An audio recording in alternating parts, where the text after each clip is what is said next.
Platner. Welcome to Death, Sex, and Money. Thank you. So we say our show is about the things we think about a lot and need to talk about more. Often that's very personal stories. Another thing we're concerned about is how systems affect people. Something I'm in particular interested in is where our systems are failing people, and including our democracy in the U.S. And personally, I think a lot about how that shows up in the ways that rural Americans and urban Americans and Americans who live in between those two communities, how polarized we've become. So your race is one that I've been paying attention to. You're from a town that's about 1,500 people? About 1,000. 1,000 people. Yeah. Okay, that's pretty small. Yeah. You're from a state that's about 1.5 million people? Yeah, we just crossed 1.4 recently. Okay. So we're really 1.4. getting up there now. Okay. And you also have had this very interesting experience of you've been a candidate for federal office for just over 6 months, 7 months now? Yeah, we launched the campaign on August 19th. Okay. So, and then this whole idea or this whole concept entered my life on July 27th. So it's been a very surreal experience as it's exploded in such a brief period of time. Yes. You have held elected office before, but not statewide elected office. Not even elected office. You've been No, appointed. I chair the planning board, Okay. which was appointed, and harbor master, which was also appointed by the town. So, no, I have never run for election before. Okay. Jumping right in. May as well. I was in the Marine Corps. We had a saying, "Go big or go home." Okay. So, it's no. So that's sort of what I want to ask you about, because you decided to run for office at a time when the Democratic Party in the U.S. has been talking about how to expand its appeal outside of a sort of narrowing bands of demographics. Right. And you raise your hand to run. And one of the things that happened as you launched your campaign is national Democrats, the Democratic establishment, looked at you and said, no, not that guy. Yeah. So I want to know what that was like. I also want to know more about you, because you are sort of known nationally as a oyster farmer, kind of working class kind of figure, former Marine, who also has the most famous recently covered tattoo in all of American politics. Yeah, that was a fun one. Okay, so and I don't say that lightly. I mean, this is a tattoo that a skull and crossbones that is an image linked to Nazi police during World War II. Yeah. And you have said you did not know about that history No. of the symbol. No, I mean, I had that thing for 17 years. I took my shirt off in the gym. I went to college with it. I re-enlisted in the Army, was screened for hate and gang tattoos, got a security clearance to work on the ambassador to Afghanistan security detail, also got screened for gang and hate tattoos, and it never once came up. So I just went through life with a skull and crossbone tattoo that I got in the Marine Corps with a bunch of other Marines. And then, of course, 2 months after we launched the campaign, it was brought to our attention, the affiliation with something that neo-Nazis use. So I promptly got it covered up because I have no interest in having something like that on my body. So that's obviously like a vulnerability in a campaign for U.S. Senate to find out that you have that on your body. Yeah, also just a vulnerability in life. It's not a pleasant thing to... I mean, I've been a pretty dedicated anti-fascist since I was about 12. I mean, I grew up listening to the Dead Kennedys and the Dropkick Murphys, and so like I was imbued with a deep hatred of Nazis from an early age, which I think is pretty good and normal. To find oneself essentially being accused of having some like latent or covert affiliation with something that like my entire life has essentially been dedicated to being against. Not a great feeling, but embarrassing. I imagine. I mean, definitely embarrassing, and also just personally painful. Yeah. I mean, the week that happened, I mean, I would like open my phone and I would see like pundits on national television talking about me as a Nazi. I mean, that's an unpleasant thing to go through personally. But then also I'm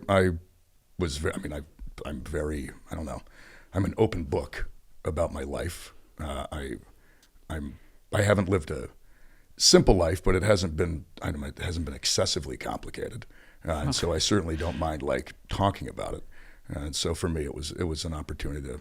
I was happy to explain why I had it, the whole experience that I had gone through, the years that I had had it, and the people in Maine pretty much listened to that and were like, "That all sounds eminently reasonable." And it's funny, I only get asked about this when I leave the state of Maine. Yeah, that's what I was imagining. It's very amusing. I don't live in Maine, to be clear. No. I also don't know who best represents Maine voters' interests in this moment. I also don't know who's the best candidate to win in a primary or a general election. So I want to just admit that. Yeah. And that's not what this interview is about. I want to know about just who you are, and also the experience. Like in as you defended your character, and also your ignorance to say, like, I didn't know what this was. One of the things you ended up doing, this is just like a very strange artifact of our politics.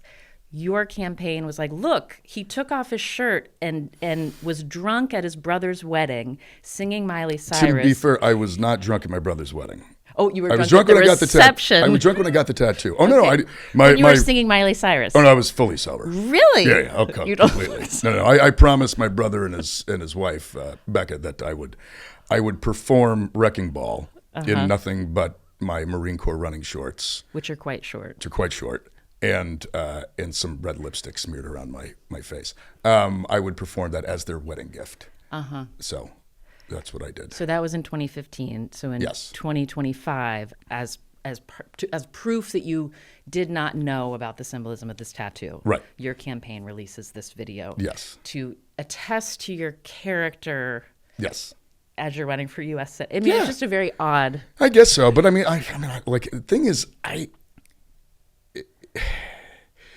don't think it's remotely abnormal to like celebrate your brother's wedding or marriage to someone by like doing a kind of over the top fun performance. Like there is an element of establishment politics that sees that kind of thing as just like, oh my God, we should all be so worried. I think the average human being sees that and is like, yeah, that's like just a kind of, that looks like fun. He's a fun guy. He's like a normal, it's just there's such, and partially it's why what I've noticed in this whole experience for me personally, there is such a disconnect between like this sort of establishment campaign and political world of the things they think are serious and things that they think are like the most important thing in the world. Or what is disqualifying. Or what is disqualifying, what is going to be like a huge scandal, all of that.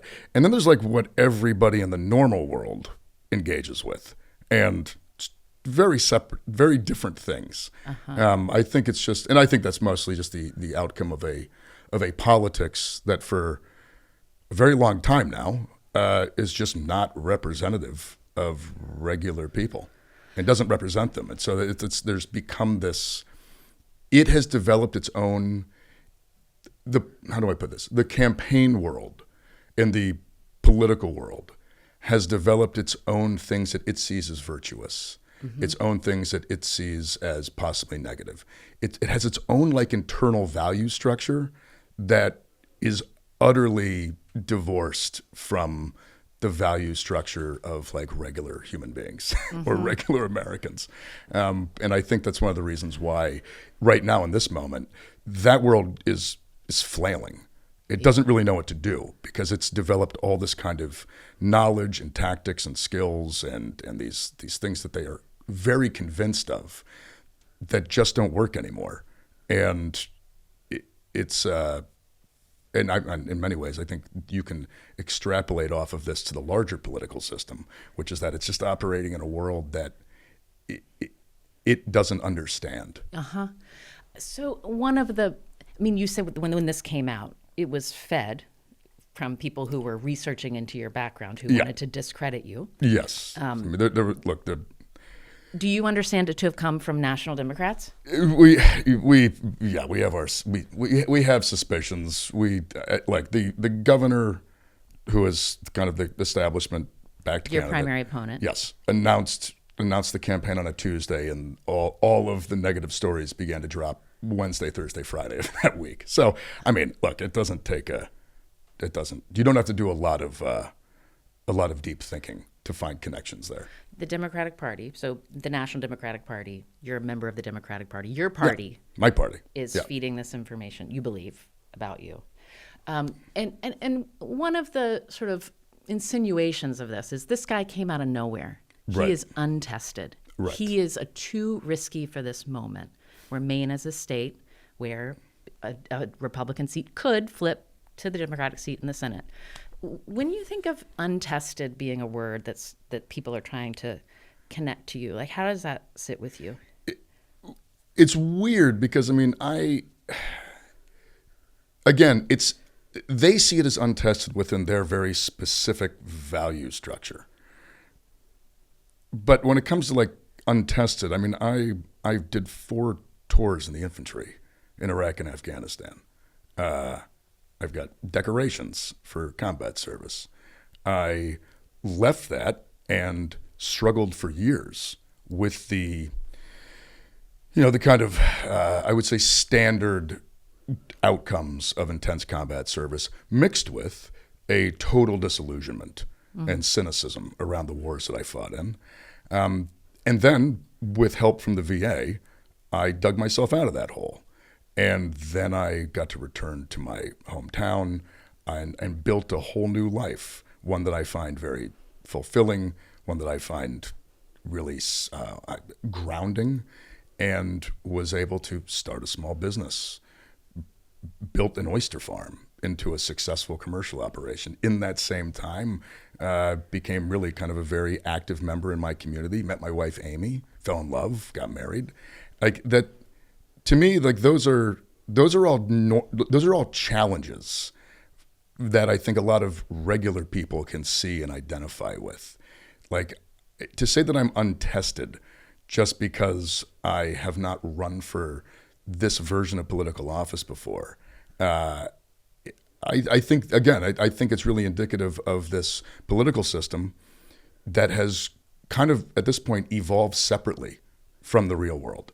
And they've got all their own versions of what's good and what's bad, and yet I think most Americans understand that just because you like grew up in this world of the political establishment or you have a full career in it, that doesn't actually mean that you're going to be able to represent. In fact, in some ways, I think we're beginning to realize it probably means you're not going to represent working people and regular people nearly as effectively. So I want to go back into your life history to understand a lot more about what you just described. Yeah. But I want to first just understand from your point of view, do you believe the Democratic Party and National Democrats targeted you because they didn't think you were going to be a good general election candidate, or is it because of your politics? It's because I didn't ask. I'll be honest. It's worse than that. It's because we didn't ask permission. That's why. And we were told this. By whom? We received messages from Washington, from the kind of national level party. Democratic Senatorial Campaign Committee. DSCC and just people on our campaign who'd worked in that world before. Very early on, before we launched the campaign, we received very clear kind of warnings that, one, I had no right to do this. I had not, they were the ones who choose. They had a candidate that they had chosen. The governor had not announced yet, but was going to be the candidate. And Graham Platner, had essentially not done my time. You're skipping the line. And they essentially said, if we do this, they're going to come after me. They're going to rip my life apart. All that kind of stuff. This was explicit. This was explicit, and it was to you, not to me, but to people close. It was, and I also reached out. Like, I made it clear that I was very willing to talk to anyone in Washington, to have a conversation, just so they could hear me out, get introduced to me. To this day, by the way, now all these months later, no one has ever taken. You've never spoken with Chuck Schumer? Nope. You've never spoken with Kirsten Gillibrand, who heads the DSCC? We've never spoken to anybody at the DS, period. The only folks I've spoken to in Washington are other senators who have been very supportive of what I've done, or of this campaign. And we have a lot of really awesome senators who have come out both publicly and also behind the scenes, really just being very helpful with what we're. So it's what we're not trying to because do. you're critiquing oligarchs and billionaires. You don't believe it's because you didn't follow. I mean, the thing is, instructions. when early on, like they didn't even know about that critique. We hadn't even launched the campaign yet. Like there was no policy, there was no public criticism, there was nothing. It was merely that I hadn't waited my turn, I see. and which I find to be rather insulting. I mean, I'm a Democrat. I live in the state of Maine. The Democratic Party is supposed to be democratic, small d, democratic. Like the idea, like I think the whole point of primaries is that candidates put together campaigns, launch them, and then Contest of ideas. and then give the members of their party and their state the ability to choose who they think is best going to represent them. That's what it's supposed to be. So when we were like putting this together, and the national party, not in Maine, comes down and tells us we have no right to do this, I don't know. It's a fundamentally undemocratic thing to say and do. It also just seems so weird.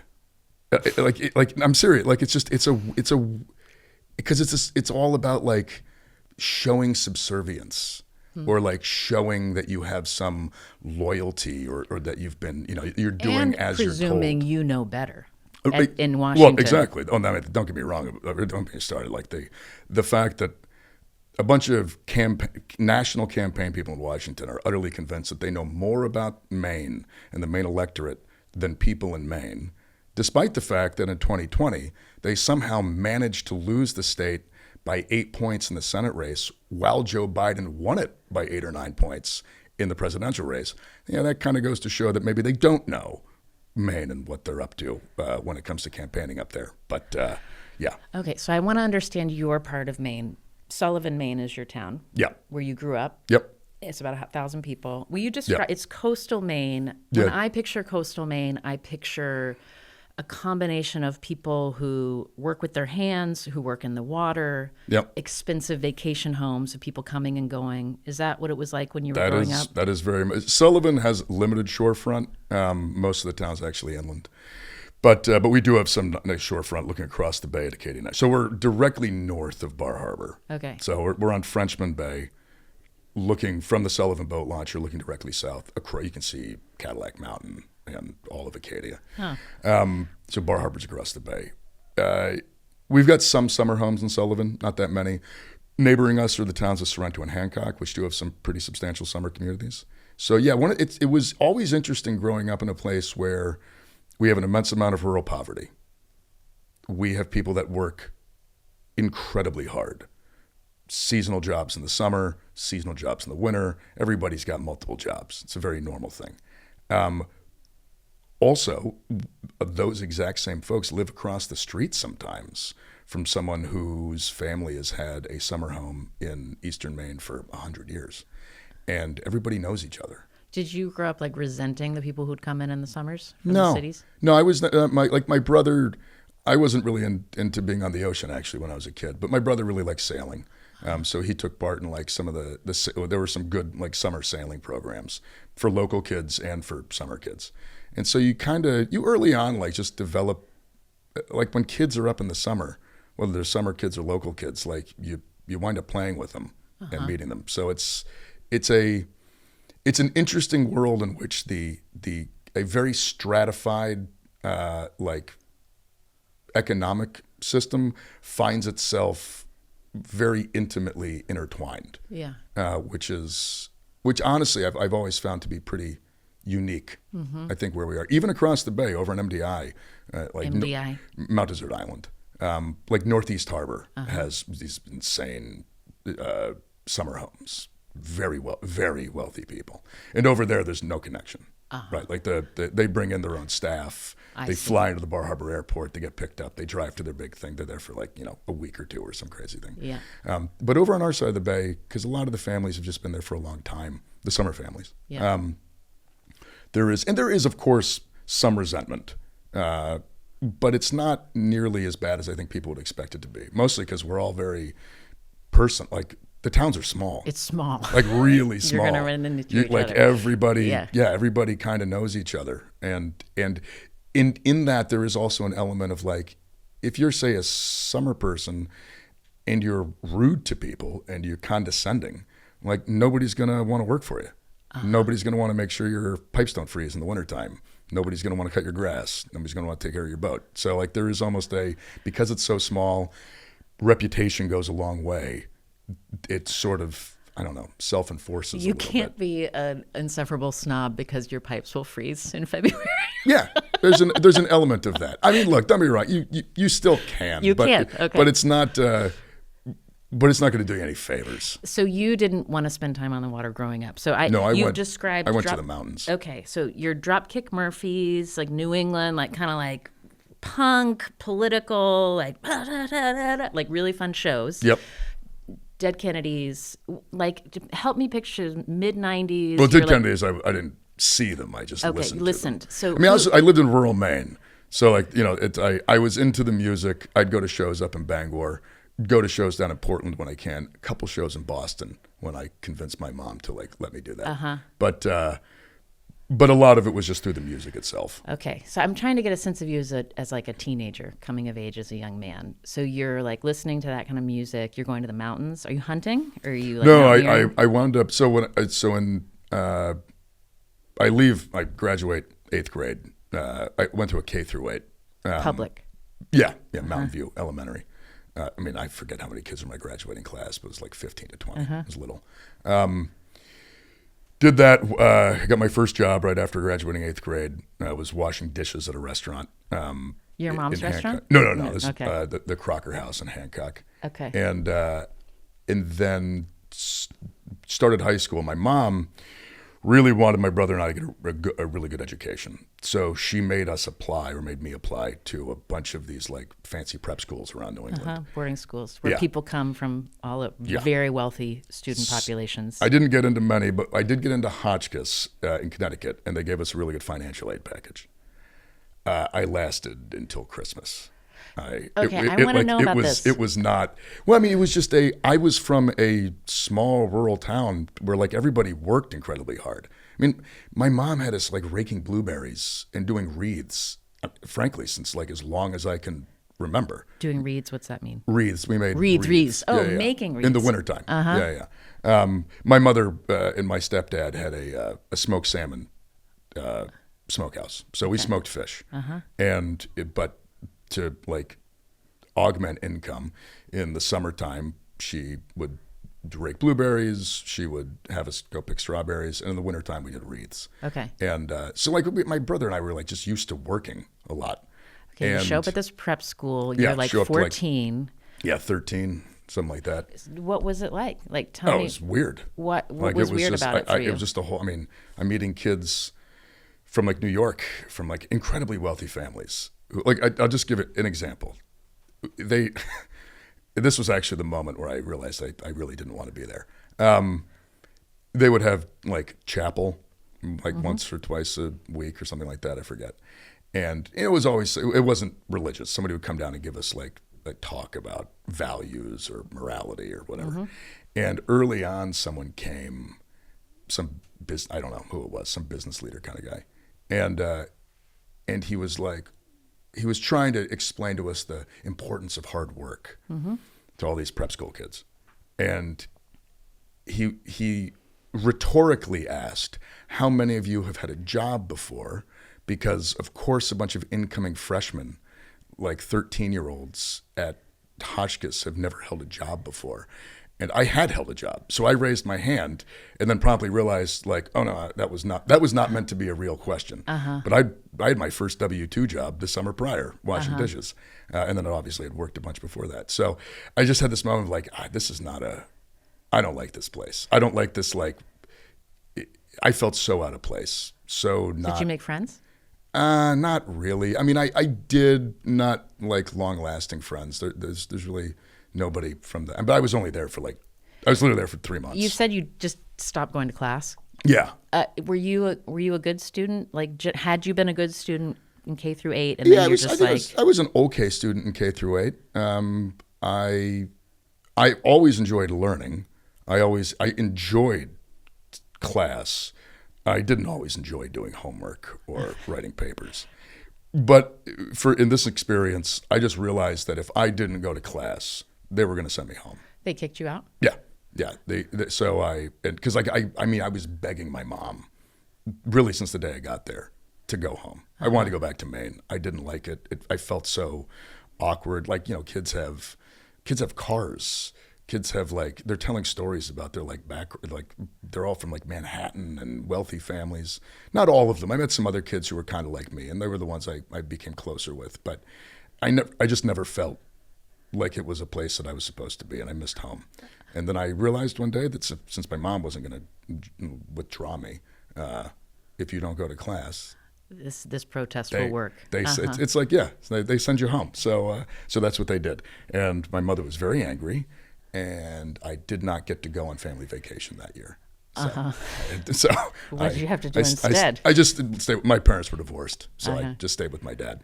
And then I started at John Baptist, which is in Bangor, and that's where I went. A more local private school. Yeah, that's where I went to high school. Kind of in these campaign profiles, it's noted that in high school you were voted most likely to start a revolution. Yes. What does that mean? How would your classmates have thought of you? You'll have to ask my classmates. They were the ones that voted that superlative for me. I was political in high school. I was, in the sense that I was very outspoken about, I think,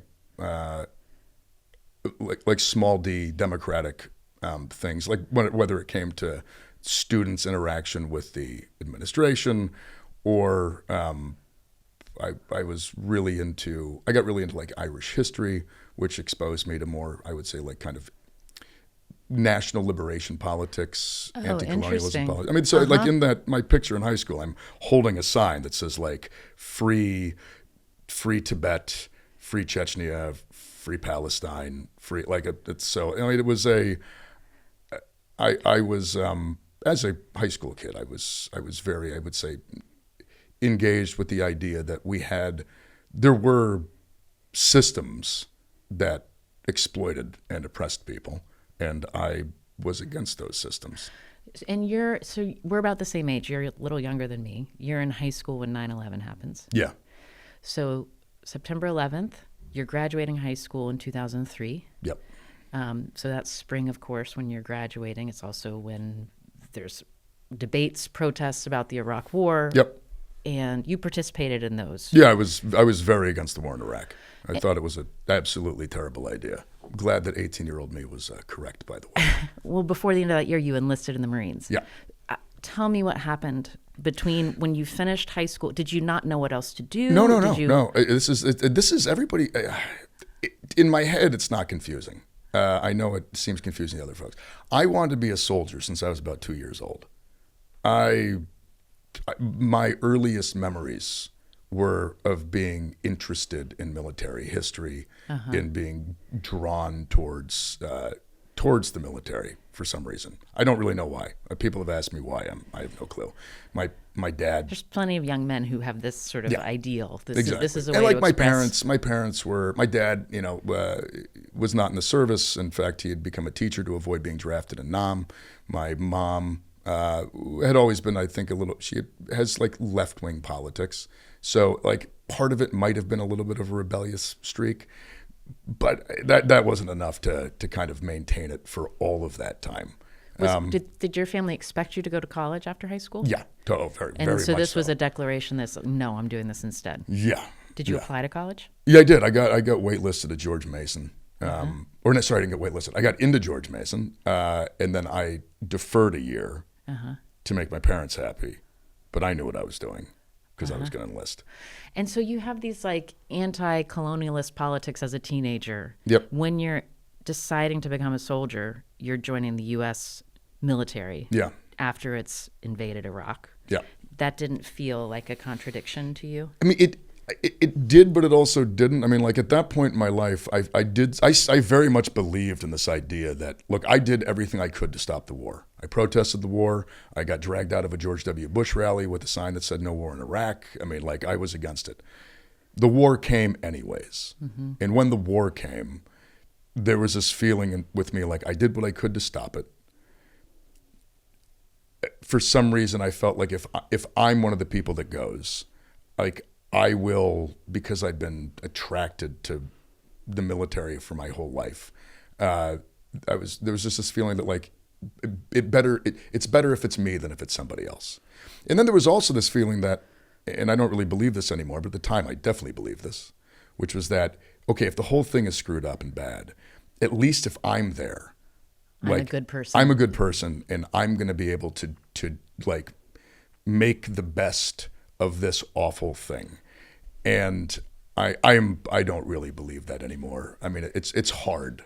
It's really hard to like bring, I would say, positivity to a all around negative campaign. But I was a kid. I mean, I enlisted at 19. Yeah. I mean, like I really believed that I could like maybe be the good guy. And I'd also read lots of stories of like, in Vietnam, like guys who had been against the war but then got drafted and went because they felt like it was their duty. I mean, we were a volunteer military when you enlisted. Yeah. Did you have was part of it like class politics, that like I'm somebody who has a choice? A lot of these other people who are serving don't have a choice, and this is like something they were... Not really. I mean, for me, like I didn't really feel like I had a choice, to tell you the truth. Like I was just I can't explain why I wanted the experience, but I did. Okay. Like I had grown my whole life. I had read about other people's wars. And then the day came and my generation had a war. And even though I thought it was a stupid war, it was still my generation's war. And I felt like it was just something I had to do. And I know you are the man you are right now because you made that decision. Yeah. If you were advising an 18-year-old who was similarly situated today, don't do it. And the only reason I say that too is my father, a really good friend of his who was a Vietnam vet, and he sat me down one day, so right before I joined the Marine Corps, and essentially read me the riot act on not doing this. He's like, look, you're going to be exploited. Other people are going to like make money off of it. It won't be you. It's going to be brutal. You're going to see all kinds of awful stuff. He was a medic in Vietnam. And he's like, don't do it. It's stupid. And I did it anyways. And afterwards, he later said to my father, he's like, well, he's like, I understand. He's like, because, he's like, I was the same way. He's like, and like, there's an element where if you need to be, the people who are going to be, I think, the best at it, or the ones who are going to do like come out of it the best, there's just something inside of you that's going to make you do it no matter what anybody says. So like, I think I would never try to talk somebody into joining the infantry or join the Marine Corps. Especially after my experience. I mean, all the things that happened to him happened to me. We were exploited. We were taken advantage of. We had to endure immense amounts of suffering and violence, all for somebody else to benefit. All of that was true, and it remains true. I mean, these systems keep going, and but I also know that there are young people who, for whatever reason, are just kind of drawn to this stuff, and there isn't really. I mean, that's why I think it's more incumbent upon us as a society to stop fighting these kinds of wars than it is to like convince certain young people not to do it, not to enlist, because it's not really up to them. It wasn't really up to me. I know that's hard to understand for folks, but like I never felt like I had a choice. Like I was drawn towards military service for some deeper internal reason. And I think that's why it's incumbent on us as a society to not exploit those feelings of youthful passion and patriotism and like wanting to be part of something bigger than yourself. I mean, that's the big one, is you want to belong to something that means more than just you. Like, we as a society should figure out ways to harness those emotions and those passions in a positive manner. Like, how do we, I'm a big fan of the CCC from the Civilian Conservation Corps. And like there was a time where this country like gave people an opportunity to like be part of something bigger, to build things, to build the national parks, to build huge infrastructure projects. And now we don't do that now. I want to ask you about your time in combat. You did multiple tours. You were in Iraq and Afghanistan. You were a machine gunner. Yeah. So I'm picturing that means your body is at the front of a tank with a machine gun? Or no. Help me picture. Yeah, I mean, generally, it all depends. I was in a Marine rifle company, and Sometimes we use machine guns dismounted, so when you're carrying the gun around. Primarily for us, it was primarily 240 Golfs, medium machine guns. My second deployment in Ramadi, we had a lot of heavy machine guns as well. We were defending a fixed position in downtown Ramadi called the Government Center. So you're like on the tops of buildings? Yeah, tops of buildings, and then also on the top of a Humvee, like in the turret. As you drive, gun trucks. Yep. So we drive around, you got a machine gun up top. So machine gunners tend to stand behind those. So you're pretty exposed. We tend to take higher casualty rates because you're exposed. Yeah. You're the one whose head is up. And then historically as well, like machine guns are really kind of like the base of any infantry unit's ability to project fire. So machine guns are generally the first targeted in any kind of fight. If you can shut down the machine guns of an enemy unit, or that you're in a better position than if they still have their guns up and running. And same goes for back at us. And when you think about that time in combat, I mean, you were, you're describing Ramadi. I remember hearing about Ramadi gun battles in the news at the time. Like, were those periods when you were in combat in Iraq? Let's start with Iraq. Like, do you remember it as mostly being encountering violence or the threat of violence most days? Was it sitting around a lot, talking to your fellow Marines, getting to know each other? Like, how do you think? War, even in its most violent, is still about 99% sitting around doing nothing. And then all of a sudden, it's very violent very quickly. That's pretty much my experience. I mean, even like in Ramadi, we were... Summer 2006 in Ramadi was just like intensely violent. I mean, we were making contact pretty much every single day, whether that was getting attacked at the Government Center or getting hit when we go out on patrol. So it was it was an irregular occurrence to be engaging the enemy with your weapon, or to be getting blown up by IEDs, or for us at the Gov Center, we received a lot of indirect fire, so mortars, ton of mortars. It's hard, you do it for, like we didn't get a day off for 8 months in 2006. Not one day off. No day just to like take it easy. Recover. Every single day was either patrols or standing post or somewhere in between. We were supposed to have a day off once, and then someone got injured at the Government Center. We had to go out and pick up a casualty. So it's exhausting. That's the summer you're 21 years old. Yeah, it was summer I was 21. I turned 22 in September. I actually missed my birthday. It was like a week or two after I turned 22, and I realized that I'd had a birthday like a week beforehand. Oh, it didn't even register. It doesn't even register, yeah. You tell me, I've never served in the military. I've never been in combat. So if I ask anything that you don't want to talk about, that's just okay. Say. Did you lose a lot of friends? Yeah. I mean, we received, over the course of, especially those two deployments, Fallujah and Ramadi, our battalion received a significant amount of casualties. And yeah, I mean, I had many friends die. And frankly, many more get pretty grievously wounded. Oftentimes, like, in my presence, which is when you're young and it was funny. I mean, I did this a bunch more times. Yeah. So, but you including it intentionally, you signed back up. Yeah. Like there's a level of professionalism that you start to kind of get where it's like, this is just the work.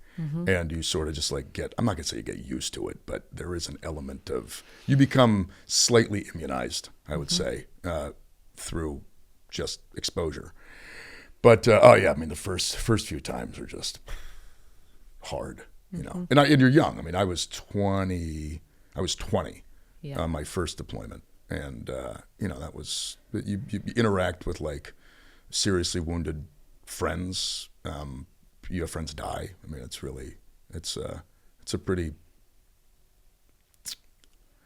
an experience that, like, the first time it happens to you is very, very emotionally wounding, and kind of definitely stays with you. And you're in the Marines. Like, you grew up in rural Maine, which, is not the most diverse place. Yeah. What did you, like, if you could help me understand what it was like socially for you, serving honestly, alongside Americans from all over the place. That was one of the best parts about the Marine Corps for me. Is like, I grew up in rural Maine.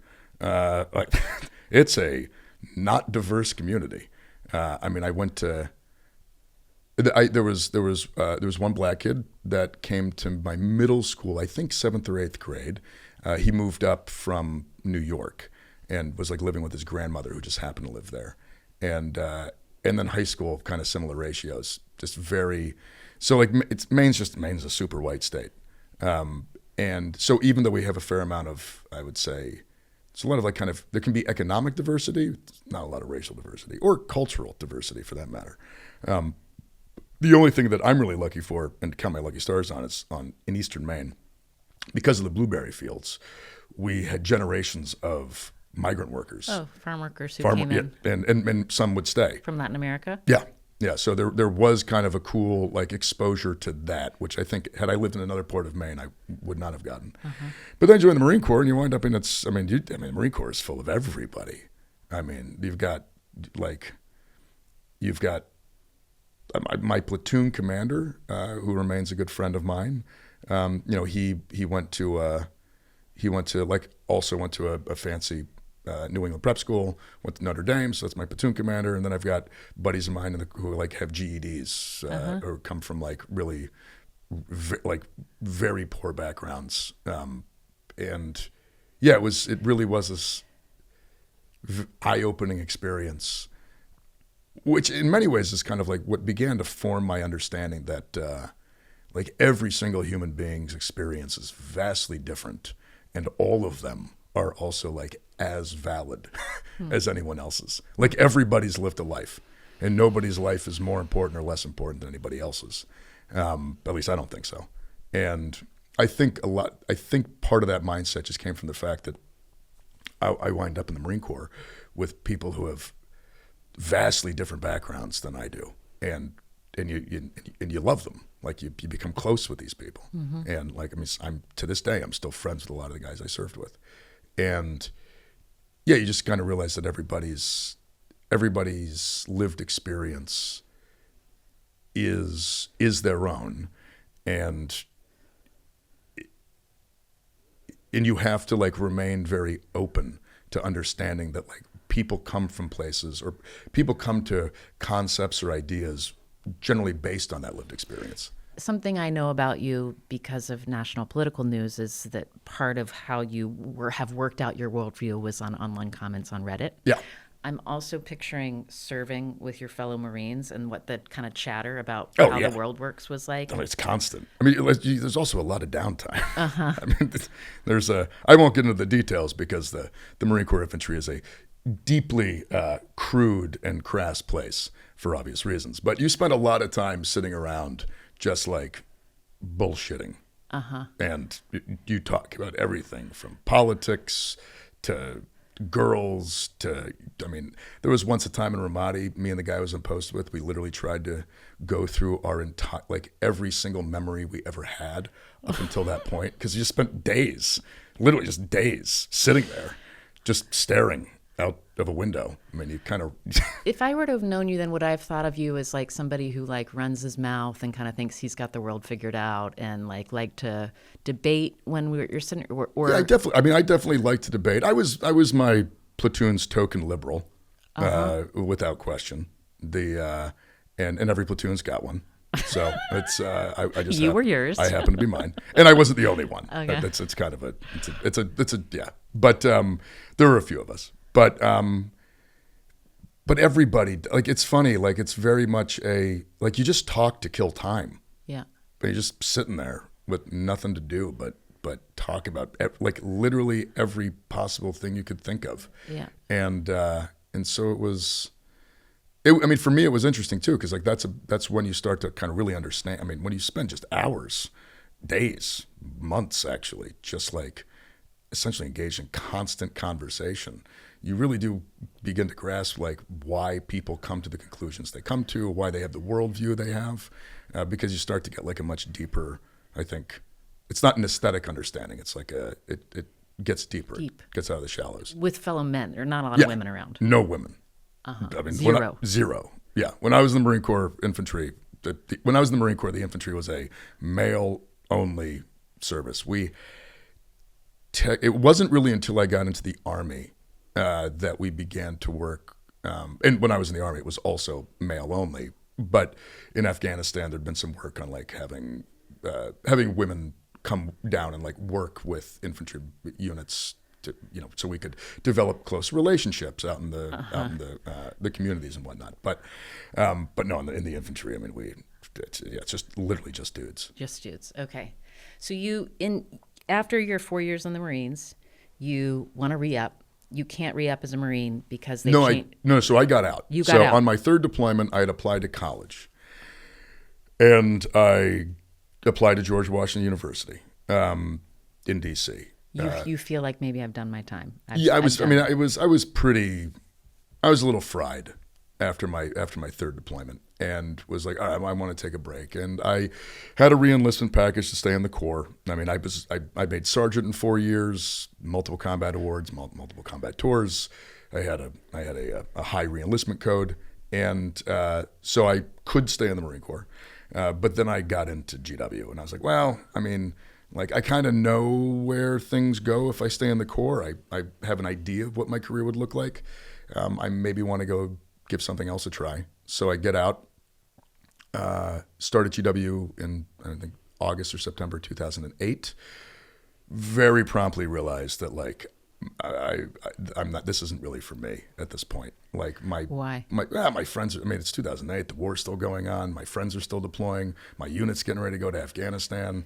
I was like, and there I was. Your fellow Marines are still fighting, and you're in a classroom, and it felt wrong. And I also really, at this point, I began to really buy into this idea of counterinsurgency, which was this kind of first couple years of the Iraq War and Afghanistan. There was this we had this understanding that we had screwed it all up, that we weren't developing relationships. We weren't becoming close with the civilian population. We weren't serving the civilian population. That was one of the reasons why, and that we weren't going to be able to kill our way out of it. And there was this embrace of this concept called counterinsurgency, which really comes from organizing. It's an organizing idea. It kind of is, which is funny. And now it only recently kind of dawned on me that there might be some connections there. But it really comes out of this line of military intellectual thought that starts with the French and the British. And it's important to know it is very much a outcome of colonial wars, which is why I actually think it's never going to work. But I didn't have that critique yet when I was at this point. Like, I really felt like, okay, I'd have these heavy combat tours, which had given me like all this combat experience. I was very proficient in my job. I was a good infantryman. I wanted to combine that with now a deeper like academic understanding. And building something. Building something. Also like building like cultural knowledge, a language. When I was at GW, I studied Arabic. Like I had this fantasy that I was like going to turn myself into sort of like the perfect like warrior for this kind of fight. Mm-hmm. And I could go back and I would be very competent and capable at arms, but I also would have this deeper historical context and understanding, of deeper political understanding. I really believe that. Mm-hmm. And so I go to school for a little bit, really kind of feel like, all right, well, there's still a lot of stuff going on. And around this time, this is exactly when this concept of coin was really coming into its own in the U.S. military. And I felt... Counterinsurgency coin. Yeah. And I really felt, I'm like, oh, this is it.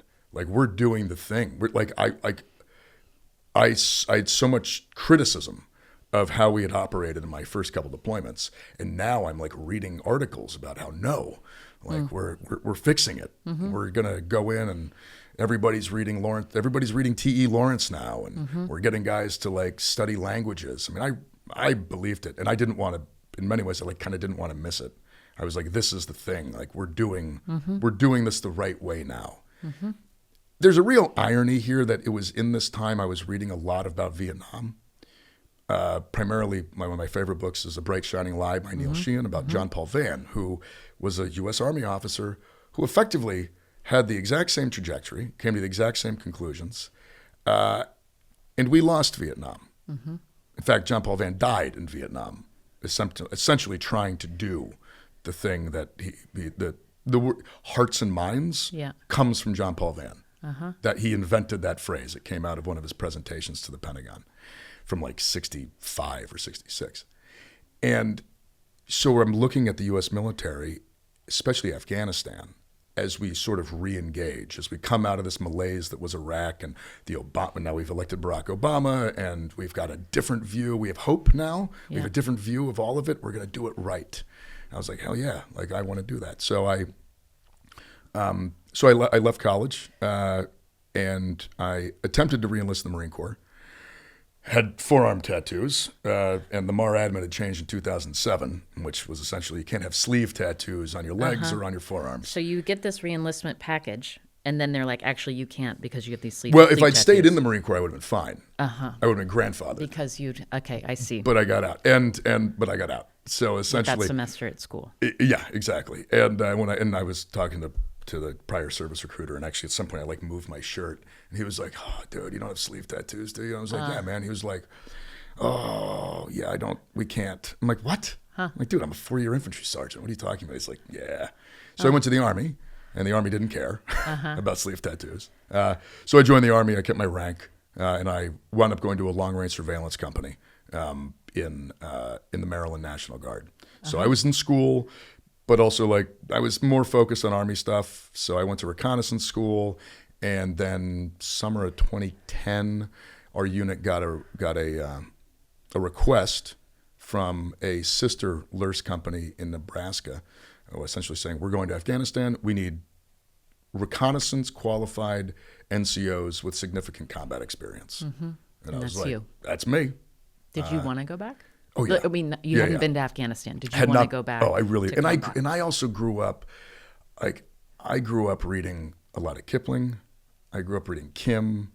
I grew up reading a lot of Sebastian Junger, who had written The Perfect Storm, who had also covered the war in Afghanistan before 9/11. This is late 90s, Northern Alliance, fighting the Taliban stuff. I've got you. I know who I went to high school with, you are just like. Okay, yeah. You're So the, I was the kid who's into military history. The kid who was into military history in my high school was not also going to punk shows, so I'm having to update my model. But I kind of get. So then you go back. You go to Afghanistan. And then you serve one tour in Afghanistan? Yeah. This is my 4th deployment. Okay, so then you come back and you're in your latter 20s. Yeah. You are going to go back to school, get your college degree. Yeah. And this is the period This is when it all goes to hell. Okay, I want to... Because so I go to Afghanistan fully idealistic. Yeah. I'm like, no, this is it. This time. And I got to Afghanistan and nothing had changed. These big ideas don't actually... We use different words now. We changed the language we used, but practically, it was pretty much the same stuff. Yeah, it was nice. I spent a bunch of time out in a valley at an Afghan police station, training Afghan cops. But I always said this thing, it seemed like the generals understood, or it seemed like it. I don't know if they did, but it seemed like they did. And everybody from company commander down understood. The problem was everybody in between, which was the vast majority of the actual sort of administrative complex. They didn't understand. They know how to fight wars. Yeah, not well. We lost. I think it was just the fact people were, these wars in the end kind of became places where people could just get an experience that would look good on their career record. You couldn't stay. If I'd had the opportunity, I would have probably stayed in Iraq or Afghanistan for years at that point in my life, because I really believed that there was a way of doing this, and it was all built around building relationships, really understanding the culture. But the system didn't allow that. You had to rotate out after a year, rotate a new unit. All the stuff you learned, all gone. Bring in a new unit. Yeah. And you had all, and same with leadership. Leadership would come in, have new ideas. A year later, they would change out, and somebody else would come in with new ideas. And because of that, there was the U.S. military was incapable of actually doing what it claimed it was doing. But also, frankly, the war itself was incapable of having it even be a success, because we were propping up a corrupt, failed government that was much like Vietnam. I don't believe that there's a way to do this right. Not anymore. I think it is kind of doomed to fail. But I come to this conclusion probably halfway through my Afghan deployment, and it's around this point where I'm like, I got home. The first thing I said you can ask my mother. I got home. First thing I said, I'm like, we are going to lose this war, and we should have left yesterday. And the only better day to leave after yesterday is tomorrow. And I'm afraid we're probably going to stay here for like another 10 years. And that's exactly what we did. What year is that when you're home? I got back in 2011. 2011. Yeah. And your whole adulthood has been built around military service. Yeah. And you think about that military service and you think this is pointless. This is actively causing harm. It's not going to be successful. Yeah. And you've got to figure out who you are and what you're going to do with your life. And also, like, I'm dealing with the very real outcomes of 4 combat deployments. Yeah. Which Let's is, talk about that, because you were on disability from the VA. Yes. You've had physical. Yeah, I've got 2 herniated discs. My knees are a wreck. I was a machine. I mean, the infantry is hard on your body. Yeah. Both my shoulders have had torn rotator cuffs. I mean, like, I do a lot of physical therapy to maintain, like, being basically functional. And you also have been diagnosed with PTSD. Yes. I don't know if it's calculated this way, but when you think about how your disability, how much is your mental health and how much was your physical health? Yeah.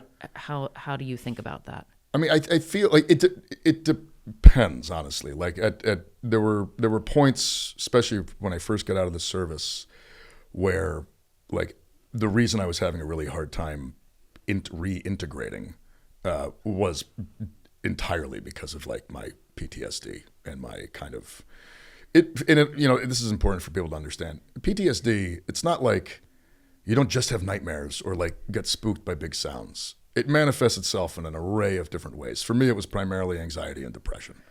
And help me understand that, anxiety and depression. Like, what would happen when your PTSD was not treated? Yeah. At its worst, like, what was difficult? Everything. I mean, it's like I had a hard time motivating myself to get out of bed. I really had that feeling. I believe the technical term is anhedonia. I mean, there's this problem where after you engage in really intense activities, which give you some sort of, like, almost emotional high. Yeah. Combat. Yeah. Like, all these other things begin to, like, kind of lose meaning. You just feel numb. You feel numb. I felt like I derived no joy from anything. Mm-hmm. Like, I just felt kind of fried. Mm-hmm. And that, of course, makes you not really interested in engaging in the world. Mm-hmm. It also means that you tend to engage in, like, high-risk activities, which is a very normal thing for combat vets, which, manifests itself in, like, drinking. And like, I never got into drug use stuff, but I have a lot of friends that did. And for me, it was mostly just alcohol. But the big thing is this kind of, like, this general sense that, like, you're never going to feel happy again. And the only time you did feel happy was also, like, or happy, but, like, elevated, are also these, like, moments of intense trauma. Yeah. It's difficult. Yeah. It's still, I mean, I still go to therapy. Yeah. And I will until the day I die, because I think it's good for me. Mm-hmm. But when you're not talking to somebody about it, and at the time I didn't even have the understanding about how any of this was tied to my combat service. When I got out of the grunts, it was very much like, don't be weak. Yeah. We're all tough guys.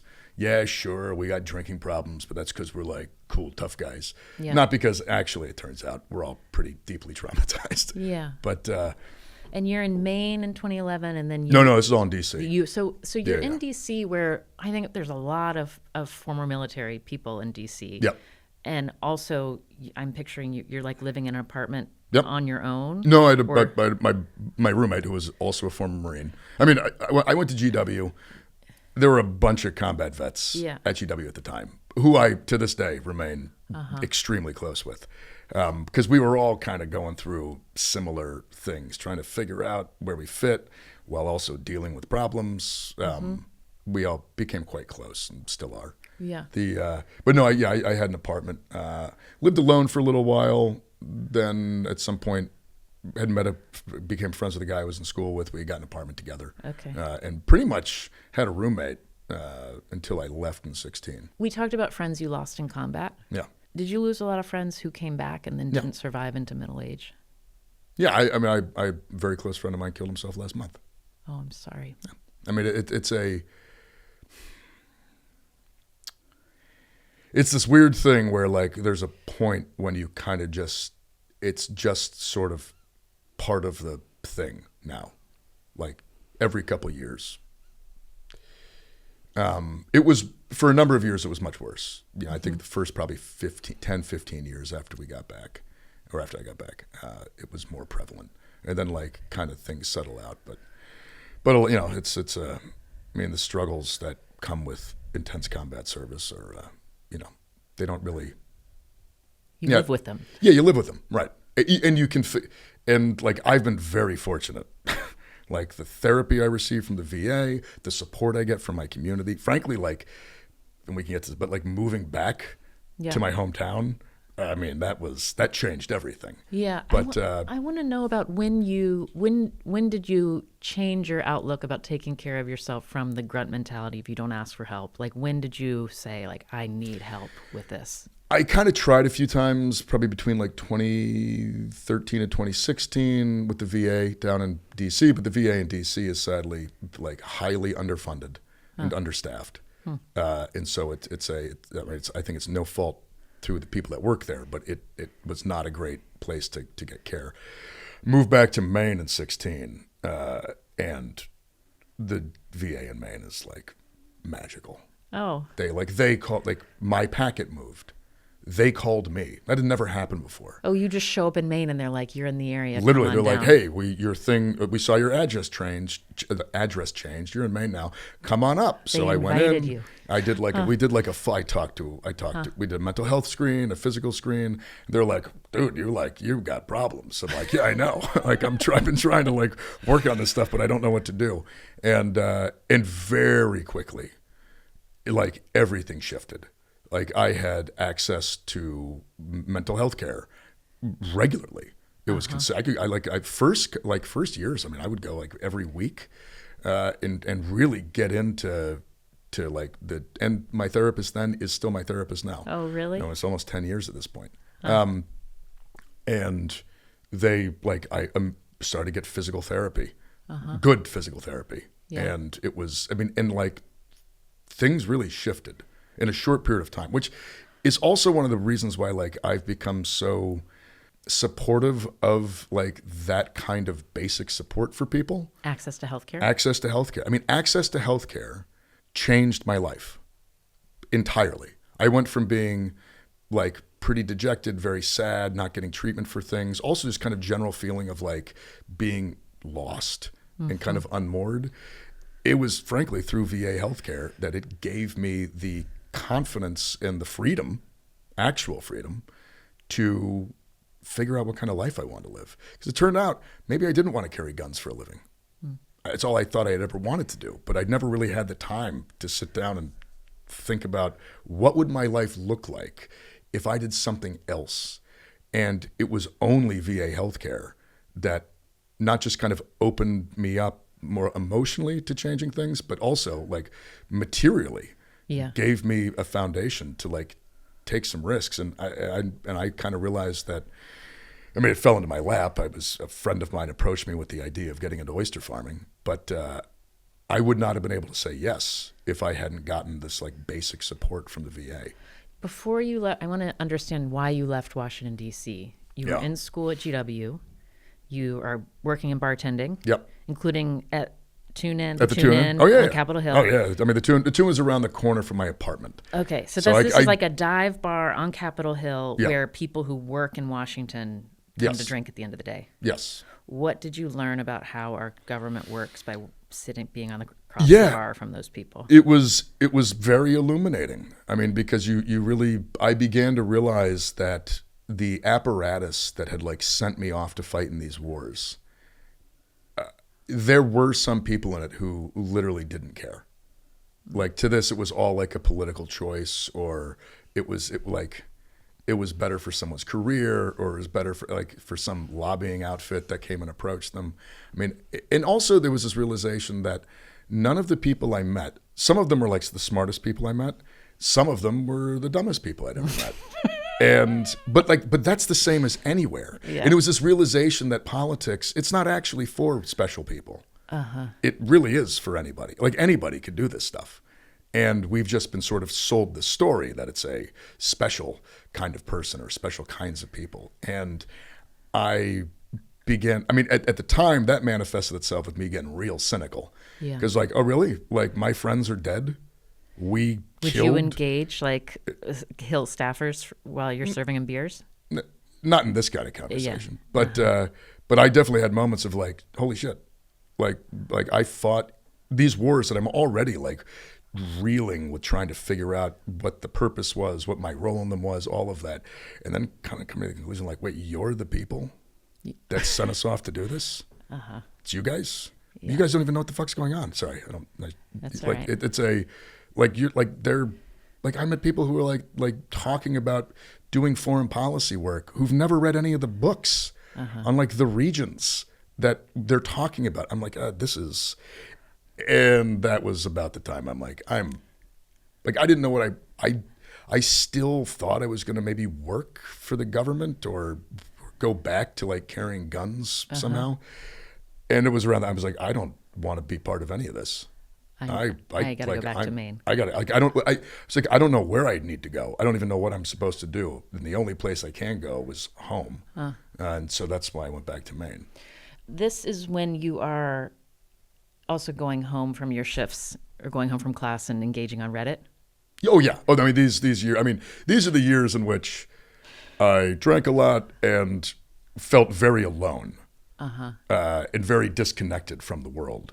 And I think like a lot of people went and found some of that connection like on the internet. I mean it's like you can engage with people. You can engage in conversations. Alone in a room with maybe a beer and you're just like posting. Absolutely. Yeah. I mean, and it was, it's fun, looking back on it now, of course that was never going to bring me any feeling of like connection and satisfaction. But, you don't know that at the time. Yeah. And it's none of these things are like conscious decisions. You just kind of like, I don't even remember how I found Reddit or when I did. I was still probably in the service.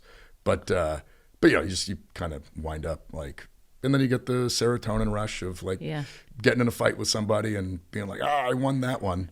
Or the big one is, getting somebody to get mad at you because you get to feel like, I needled that person. I don't know. It was, again, I wasn't sitting around like having in-depth like internal discussions around why I was getting in fights on the internet with people. But I was. Yeah. Yeah. You're like on a phone or on a laptop? I think primarily on a laptop back then. Okay. Yeah. Not Twitter. Twitter wasn't your never place really to start used fights. Twitter. Reddit No, was your place. It's never really into it. I don't know why I never, yeah. Again, I'm not even sure why I wound up on Reddit, but I did, and that was where I engaged with the internet. Did you ever, in that you've described it as a dark period, did you ever struggle with suicidal ideation yourself? Yeah, I mean, I think when you're in that kind of hole and year after year goes by and it feels like it's never going to get any better, you definitely have moments where you're like, this could all be over. I don't think I never went as far as like friends of mine did in getting super close. But I mean, yeah, of course, I absolutely had. I mean, it's when you're depressed for a long time, you do start to think about ways to be not depressed anymore. And you like haven't figured out the next track, the next chapter of your life. No clue. I mean, that's the thing. Like it all does feel, like there are points where it does feel like kind of hopeless. Yeah. You're like, is this just it? I just like float through this with no direction and these intense feelings of like cynicism and anger. Yeah, I mean, I absolutely had my moments during those years of being very, very, what's the word? Yeah. Being so depressed that I definitely had times of being like, I just don't want to be this depressed anymore. I just don't want to feel like this. And, but also I'd had a lot of friends who had killed themselves and I saw what it did to their families and what it did to all of us. So that like, there were moments I'm like, I don't want, like, I love my family. I love my mom. I love my dad. I love my brother. I loved my friends. And I was like, I'm not going to, like, I don't want to put anybody through that. Yeah. So, like The answer is yes, but not like in the That super you're having serious way. those negotiations with yourself Oh, speaks to absolutely. a real level of pain. Yeah. And- Oh no, I definitely yeah, had like yeah. a lot of those internal discussions. Yeah. You left Washington without a college degree, right? Yep. Still don't have one. Was it sort of like, I got to get out of here. I can't be around these Washington people. I got to Totally. go home. Yeah, it was just this realization that like I came to this city because I wanted to maybe like work in government. Mm-hmm. And then there was just a point where I was like, I'm not happy here. Two, I don't even think I want to do that anymore. And I'm like, well, what do I want to do? I'm like, oh no, I've never actually thought about what else I was going to do. And so it was just, it was summer of 2016. I just had this moment of like, this is not working anymore. And I feel like I've run my road here. Mm-hmm. And I didn't know what the other road was going to be. But for some reason, it felt like I should at least go back to Maine to figure it out. Did you move in with family? Yeah, I moved in with my mom.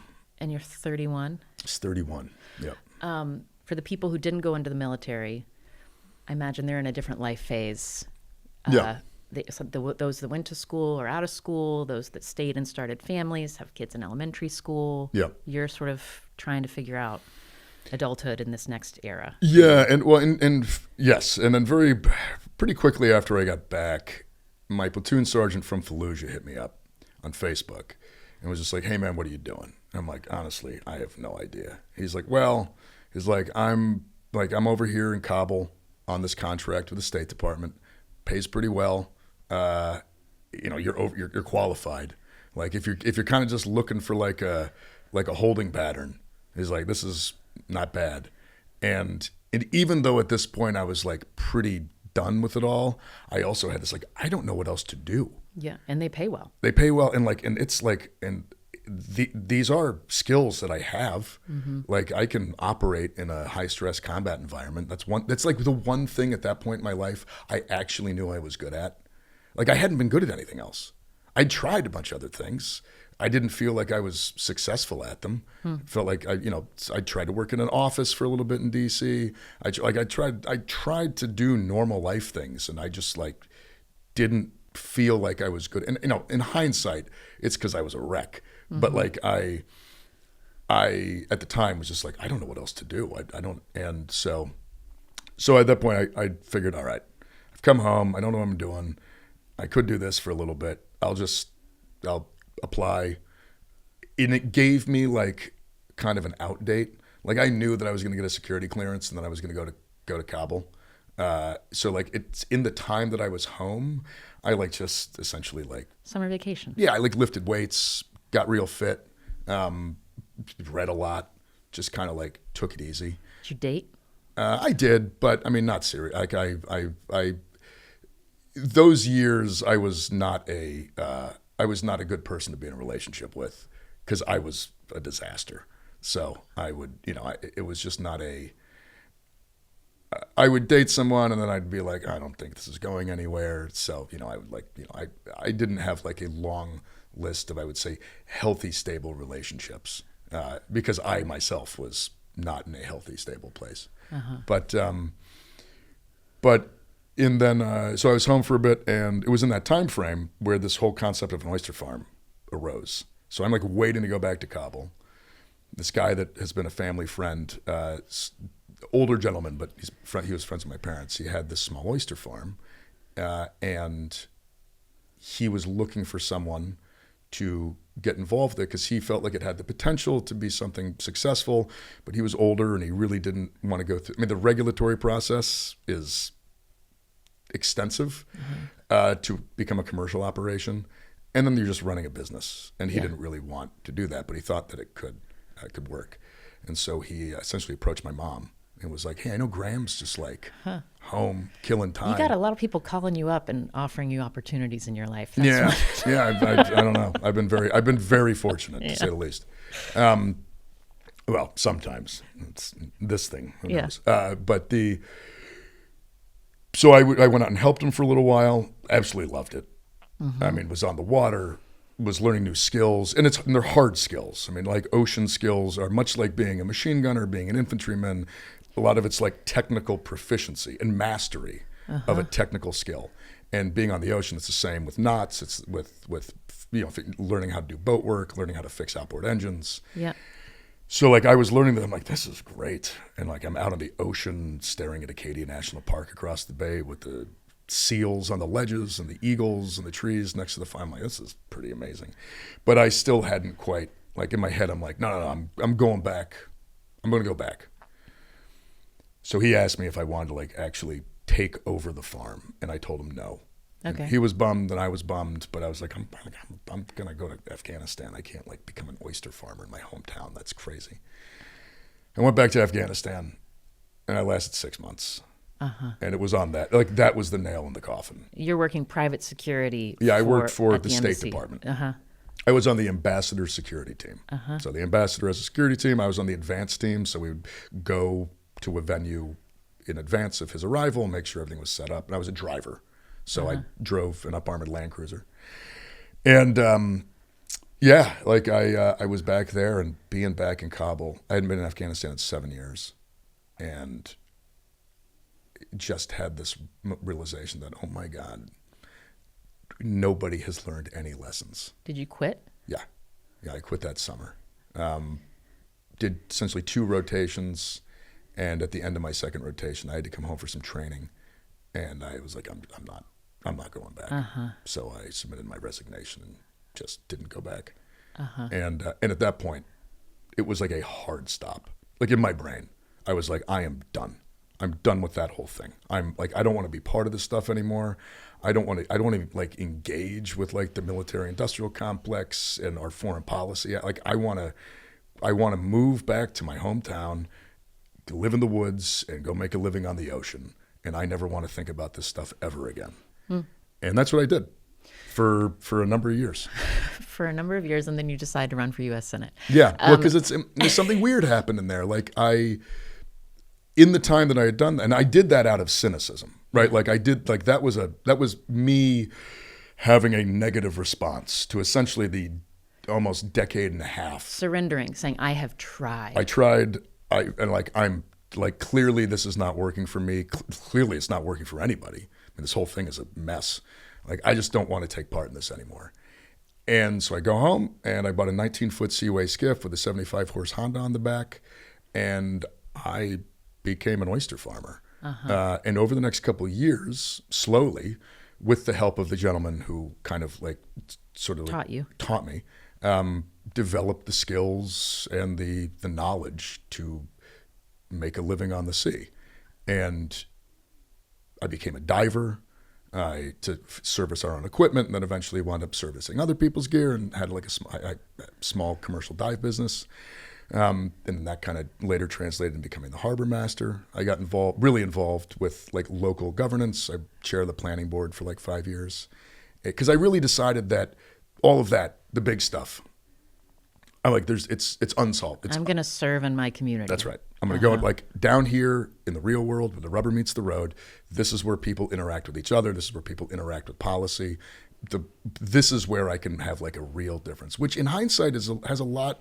That's kind of how I felt about my military experience too. Yeah. Like I'm like, oh, the whole thing is broken. Down here is where I can make it work. Well, like, it's interesting to me that the national political press is focused on your personality on Reddit. Like, to chair a planning commission in a small town where, your decisions about what you can do with land, it has real effects for people's... Something I loved about planning board is that you write policy, you implement policy, and then you see the material reality of that policy, sometimes within days. And in a small town, you have to explain it to the people. Exactly. And you interact with like your neighbors and your friends who are like now the ones who have to like deal with it. For me, it was a very eye-opening and educational experience around policy. And it was one of those moments where I began to, I think, view government a little bit differently, because I was like, okay, like if you have a goal of what you want to do, and you write policy in the service of that goal, you can like make that happen. And then if you need to tweak it because you're close to it, because you see what the outcome is, then you do that. And like I really enjoyed that part. And this is alongside building a small business in a Yeah. regulated environment. Yes. Yeah, the regulatory structure on aquaculture is rather intense. Yeah. Which is good. It should be. But it's, I mean, that might, you know, my lease application for turning the farm into a commercial operation, we waited 3 years. I mean, I submitted my application in 2019, and we didn't get it adjudicated until 2022. Did it feel like government was working well when you were waiting for that? No, it was really but I also knew why it wasn't, which is because like we just didn't fund the office. Like the office didn't have enough people to deal with the amount of applications they had. Aquaculture Bureaucracy. in Maine. Yeah, aquaculture in Maine was blowing up. Yeah. But to be fair, like the bureaucracy is good because it means that once a lease gets granted, all of the possible inputs and pieces of information are taken into account. So when the lease finally gets, we use the water in Maine. The Gulf of Maine is a public good. We fish on it. We do aquaculture on it. We recreate on it. If you're going to use it in a way that's going to restrict other people's use, like you need to prove that you are doing it in a way that's not going to restrict like an existing use, and that you're going to do it in an environmentally friendly way. That's really important. And so as frustrating as it was, I think Maine actually has a spectacular aquaculture regulatory framework. It's really good. We just need more people to be in the office because at the end of the day, it's just at the government level. At the government level, yeah. It was too slow for you as a business. Well, it's they don't have it. I mean, if you've got this many applications, and each application requires 3 weeks of input, and you've only got 5 people doing it, I mean, it's a math equation. Did you get government support in any way when you were growing your business? Government grants? No, I got a grant from a community investment outfit, $20,000 for equipment, and we got a small grant from the Island Institute for I think it was for business supplies, like QuickBooks or something like that. I don't think we got any government money, but what we did get a lot of help from is the Maine Sea Grant, which is University of Maine has a Sea. It's like land grant stuff. So they have extension offices, which essentially are like the holders of knowledge on mechanisms and ways of growing things. The Maine Sea Grant more program. Training from Yeah, they do training. I didn't take their training course, but the guy I took the farm over from did. But early on, I just called up to Maine Sea Grant and I was like, hey, I kind of want to do oysters this way in this place. And they're like, hey, here's a ream of just documents and studies and equipment types. I mean, it's really... They helped you. They help everybody. I mean, Maine Sea Grant is a spectacular program. They do an amazing amount of work. So from that perspective, I got a lot of help. And Maine Sea Grant has been really the backbone of, I think, the expansion of aquaculture in Maine, because they talk to everybody, see how everybody's doing it, and then they kind of hold that knowledge and they can help other folks. And aquaculture in Maine is also just deeply cooperative. Everybody helps each other. So alongside this time, you're getting more seriously involved in political organizing. And I kind of want to just understand how all these things are working together. You're serving it. You're at the most local level. You're a Bernie guy. Yeah. You get involved in organizing. When you thought about electoral politics and the role that you thought you ought to play at this phase in your life. So you're mid-30s. Yep. You've got an evolving political worldview and a lot of disillusionment and cynicism. Yep. Serving your community is helping you feel like maybe I can be part of something positive. Yeah. Why get involved in electoral political organizing?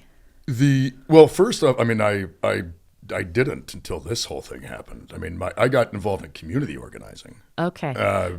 Until you decide to run for U.S. Senate. So I said, but there's a reason for that too. I mean, Lee, I became very convinced that when larger systems fail political systems and economic systems, that for me personally, the best thing I could do is figure out how to on the ground organize in my community and help folks develop, mutual aid and develop kind of concepts of power building locally to sort of protect us from the failures of the higher system. So place me in time. Is this like COVID era? Is this This is probably a little bit. It's probably like 2023, something like that. Not long ago. And not that long ago. And it was. Oh, I mean, that's not total. I mean, I got engaged with some political organized stuff probably around during COVID.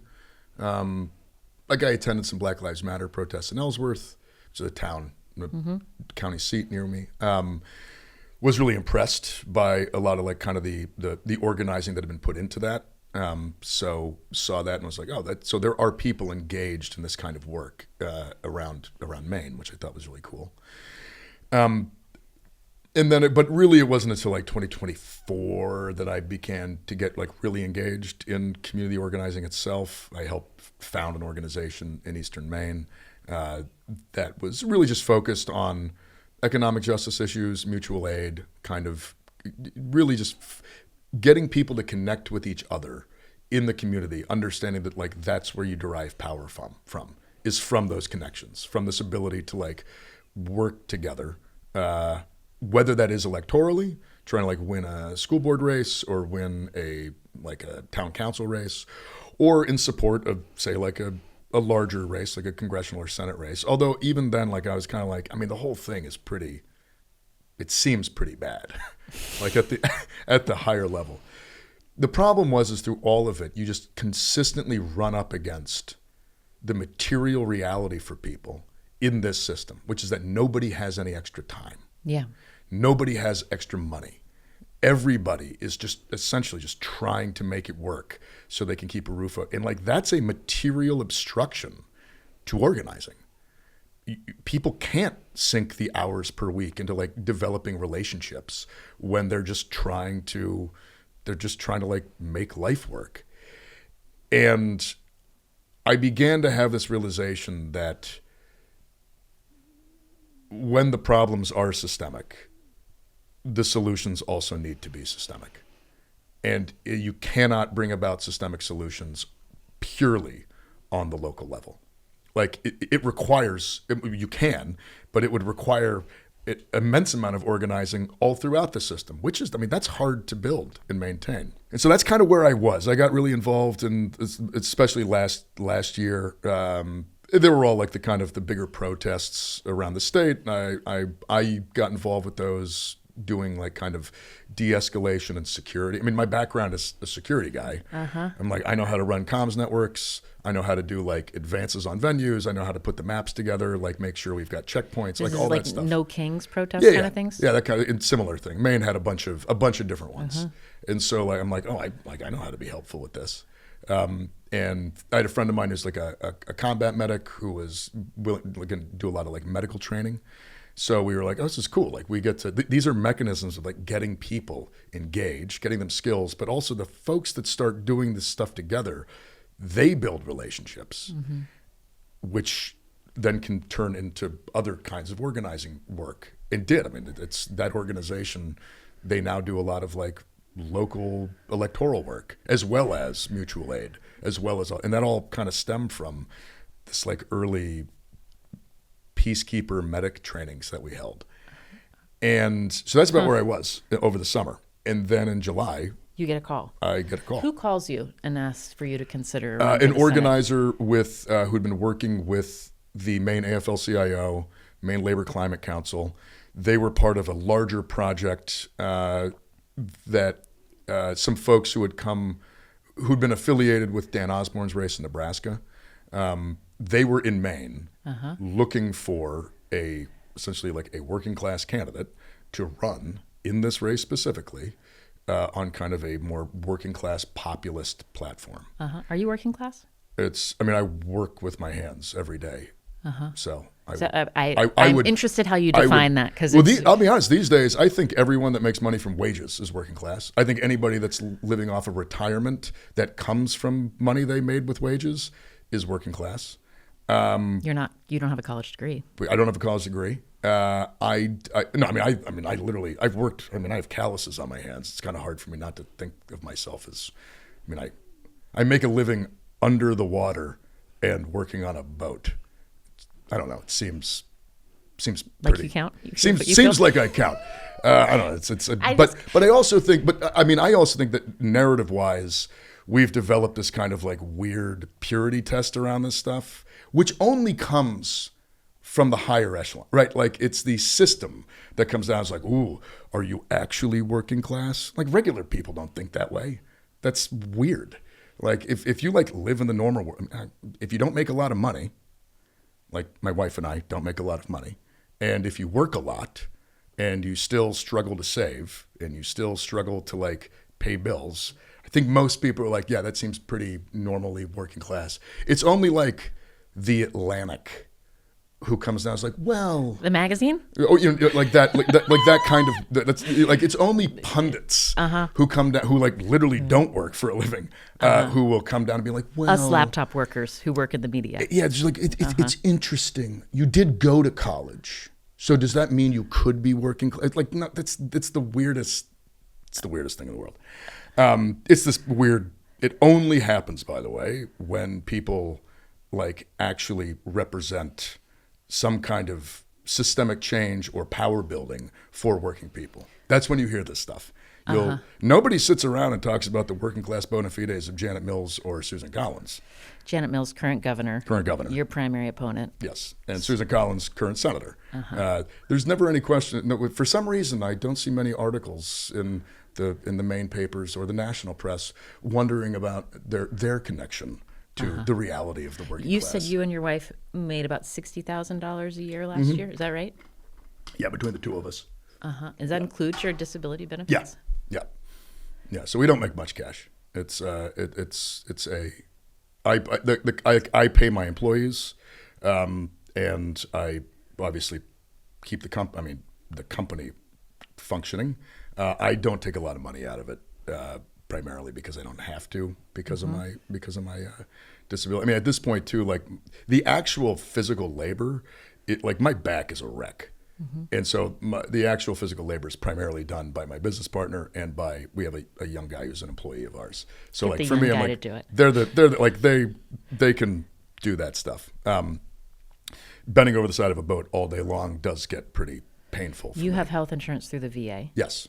How does your wife have health Also insurance? health insurance because we're married. How about your employees? We don't have health insurance because we don't have the money to pay for that.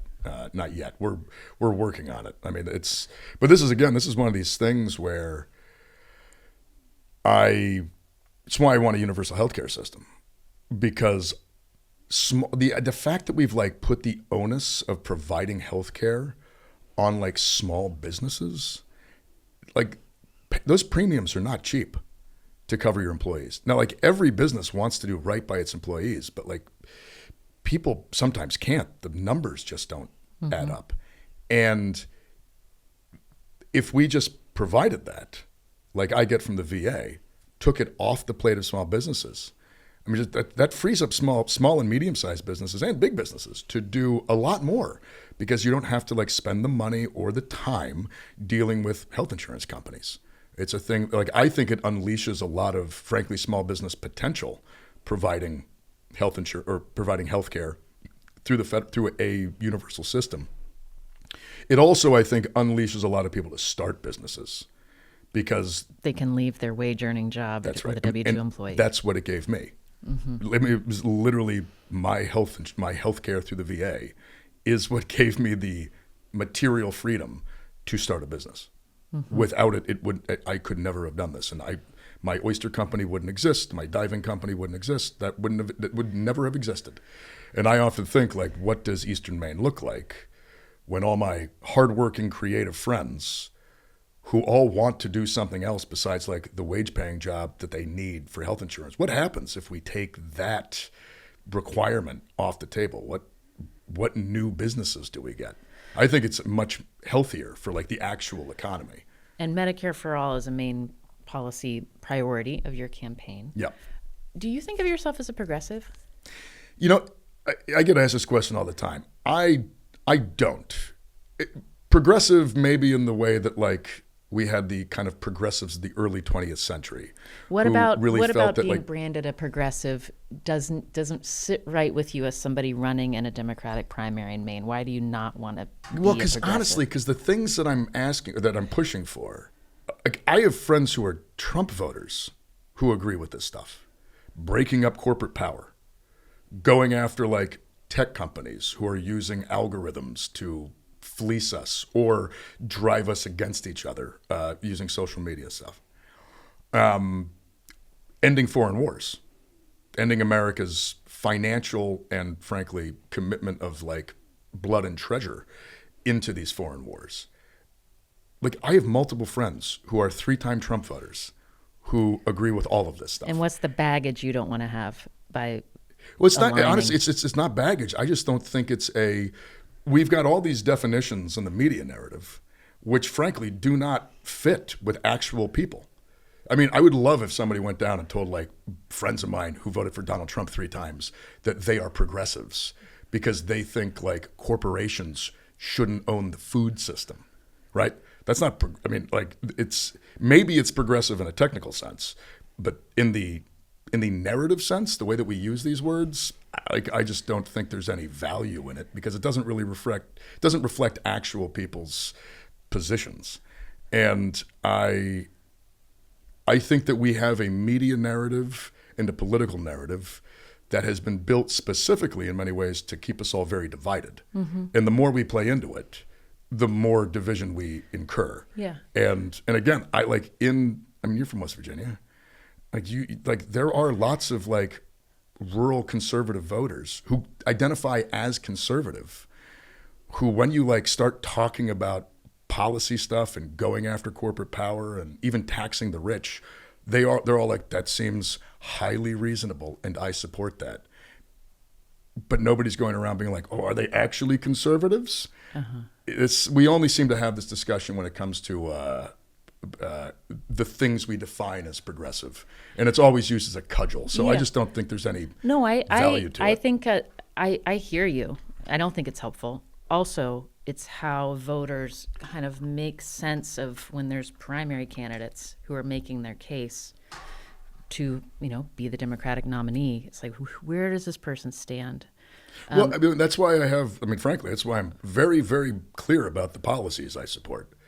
Like we put all the we had a policy page on day one of the campaign, and we've left it up. Nobody else has that, by the way. Yeah, I looked at yours, and it was interesting because I went through it, and I said you're very clear on maybe what I would call like economic populist issues. It's also clear on culture war kind of issues but it's you support a woman's right to choose. You support abortion rights. Yeah. You support federal anti-discrimination legislation against LGBTQ people. Absolutely. Something that's being debated in Maine right now, and I asked this question because I think it's like it speaks to the difficulty of this political moment for Democrats. Something that's being debated right now in Maine, the Trump administration has said if you let trans athletes participate in sports, we're coming after you. Janet Mills, the governor, has said, I will sue you. And that is, there's some Maine press that says that's hurting her approval rating. How do you talk about that issue, trans athletes, with, a Maine voter who's like, I don't get this. What's the language you use? It is, this whole campaign is funded by a billionaire not from Maine. Which campaign? The anti-trans campaign in Maine. It's funded by an out-of-state billionaire to make sure that we have this discussion and we don't talk about raising his taxes. That's why it exists. This doesn't. I think there are like 2 trans kids that compete in high school sports in Maine. There are 40,000 Mainers who are going to lose health care because of the lack of the ACA extension. I'm sorry, one of those things seems very important and real to me. One of them seems like an invented culture war scare to keep people divided. And that's how you win elections, by inventing culture war scares. Exactly. So that's what how they do. Do you talk to a voter who's like, but where do you stand on this? Like, how do you talk about it? I was a captain of my high school wrestling team in 2003. I wrestled girls from Brewer and from Calais. Nobody cared. There was no uproar. And that's wrestling. That's about as like actual violence. I won. Although both girls gave me a real run for my money, which I was terrified by. Because, as a high school boy, you're like, oh God. We had girls wrestling in boys wrestling or vice versa 20 plus years ago. Nobody cared. It's been there was a girl on our high school football team. Nobody cared. There wasn't this like huge uproar. It's I'm sorry. I cannot take it seriously. Your response is you are being manipulated by billionaires by asking me about this instead of asking me about access to rural health care. Like the hospitals in rural Maine are literally closing. Actually closing. It's like happening right now. It's not like a thing that happens in the future. It's happening right now. In Eastern Maine, we were down to 2 places that you can give birth. When I was born, there were 6. And they're both owned by the exact same corporate entity now. So, I'm sorry. It is difficult for me to take seriously this, especially knowing exactly where all the propaganda is coming from. It's literally like the Maine Wire, which is this kind of right-wing rag in Maine. It's a media outlet, if you can call it that. They're the ones who drive the vast majority of this kind of story and narrative, and they're all getting money from an out-of-state billionaire to do it. I'm sorry. It is really difficult for me to engage with it seriously. I'll also say I'm very clear about my support for the LGBTQ community. I'm never going to walk that back. I think we have to find common ground with people. I don't think that's the same as giving ground. I think the progressive, the wins we have had towards equality in this country's history are things that I think we need to maintain and protect. We don't walk back. We take no steps back on that stuff. That doesn't mean that we have to, but that doesn't mean for people that don't agree with us on that, we don't write them off. We just say look, this is and I do this all, I'm like, this is where I stand. And also we're getting robbed by billionaires. And most people are like, yeah, that actually seems pretty reasonable. One of the reasons I think the Democratic Party fails so much is that they often just will say the first part, but then we don't really want to get into the actual systemic changes necessary to keep working people from getting screwed. So they wind up constantly just engaging in the culture war fight. I mean, look at Bernie. Bernie's been asked this kind of stuff for years, and Bernie's always very clear. He's like, I support people, and you need health care. And then you just talk about the health care. That's my position. So these are the material realities that we live in. That's what we should be engaging with. The further we get dragged into this stuff, it only serves the people who don't want us to talk about raising taxes on the rich. It only serves the people who don't want to talk about a universal health care system. It only serves the people who don't want us to stop fighting these stupid foreign wars that we get engaged in. They're the ones that invent this stuff in the first place. I think engaging in it is just playing into their hands. And when you say finding common ground without giving ground, it's economic issues. It's economic issues. It's what you choose to emphasize in your messaging. Yeah. What you also, how you invite in people who might use different words. Yeah. Might say things on Reddit that you don't agree with. You got to meet people where they're at. You need to, that's something I think we kind of have forgotten. At least the Democratic Party has forgotten, or elements of it, which is that you really do.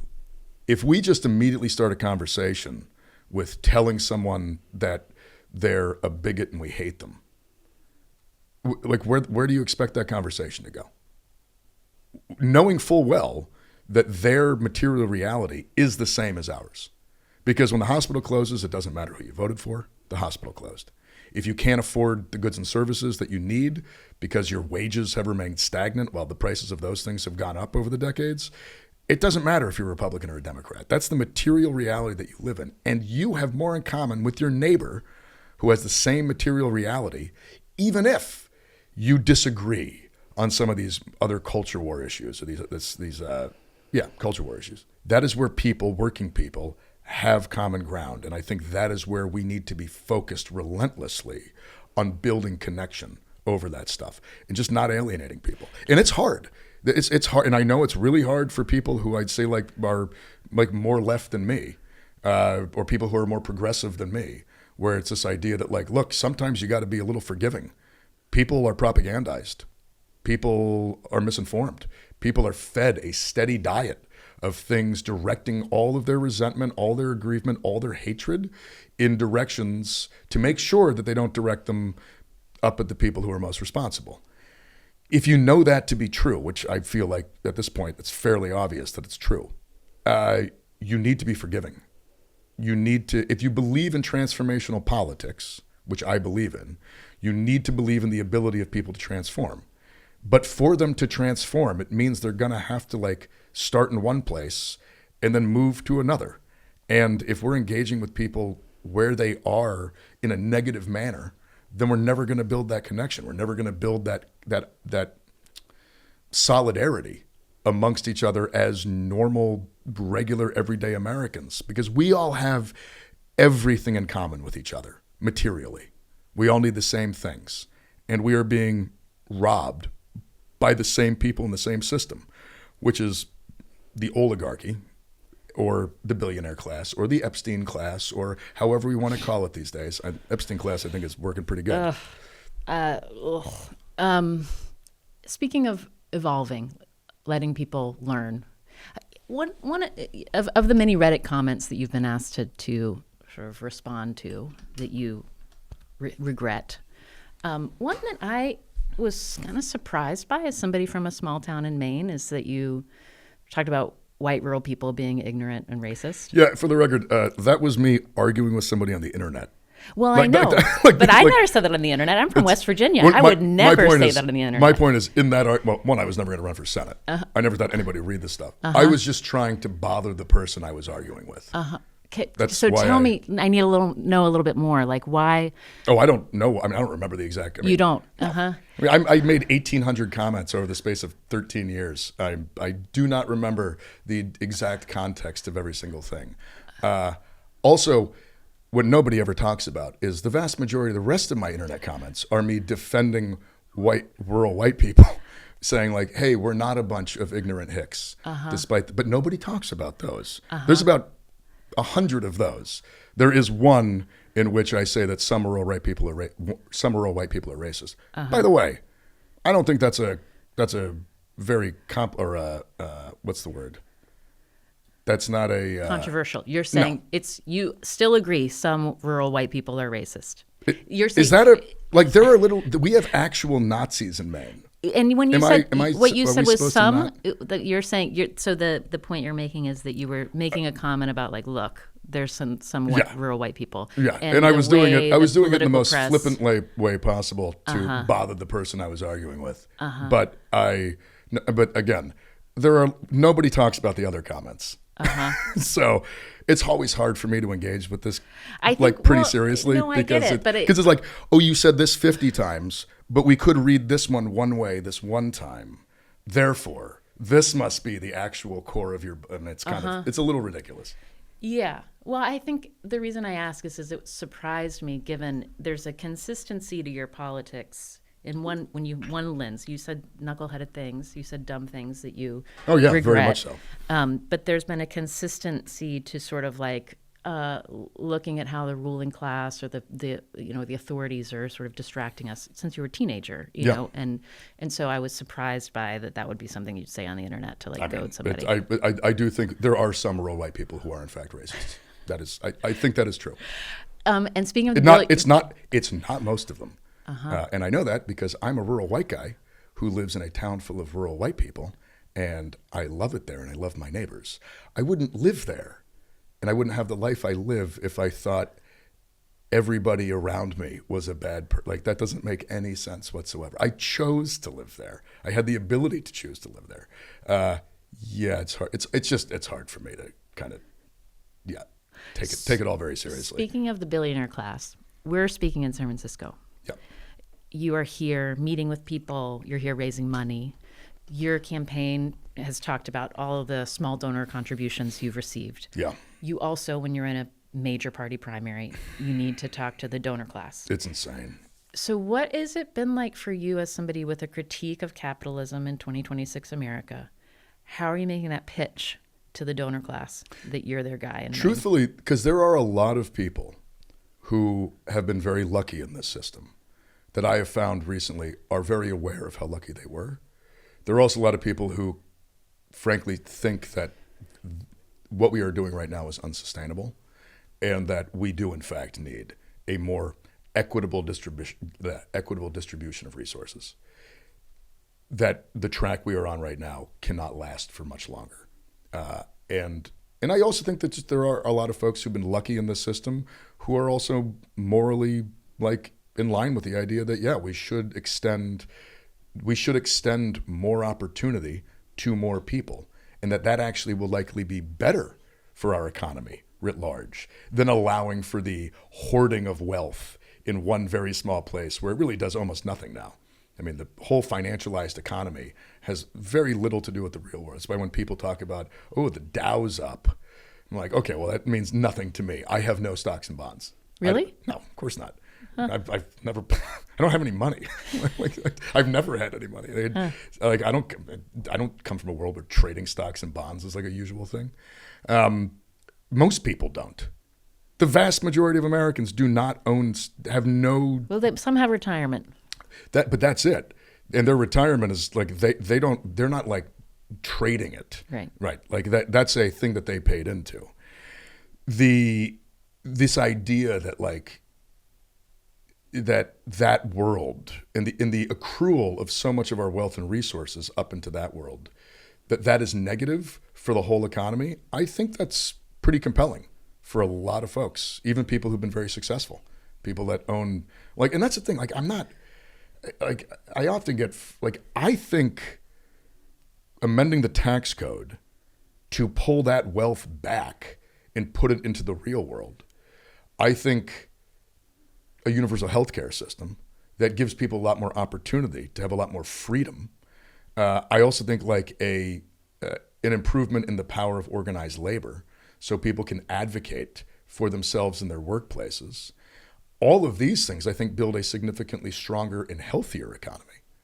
And I think a lot of people agree with that, even folks who have benefited from the current system. And the word choice, you describe them as lucky. When you're talking to rich people and you're asking for them to invest in a tax code that will make them pay more taxes. Depends how rich they are. Yeah, but that's a big one. You are not denigrating the wealth that they've earned. You're saying they've been lucky not. Is the term that you... Well, and some have worked very hard. Now, I will say this. I know people that work 3 jobs in Eastern Maine. Nobody can tell me that a billionaire works so much harder than that person that they deserve that $1 billion and that person deserves to not be able to afford a roof over their heads. I'm sorry.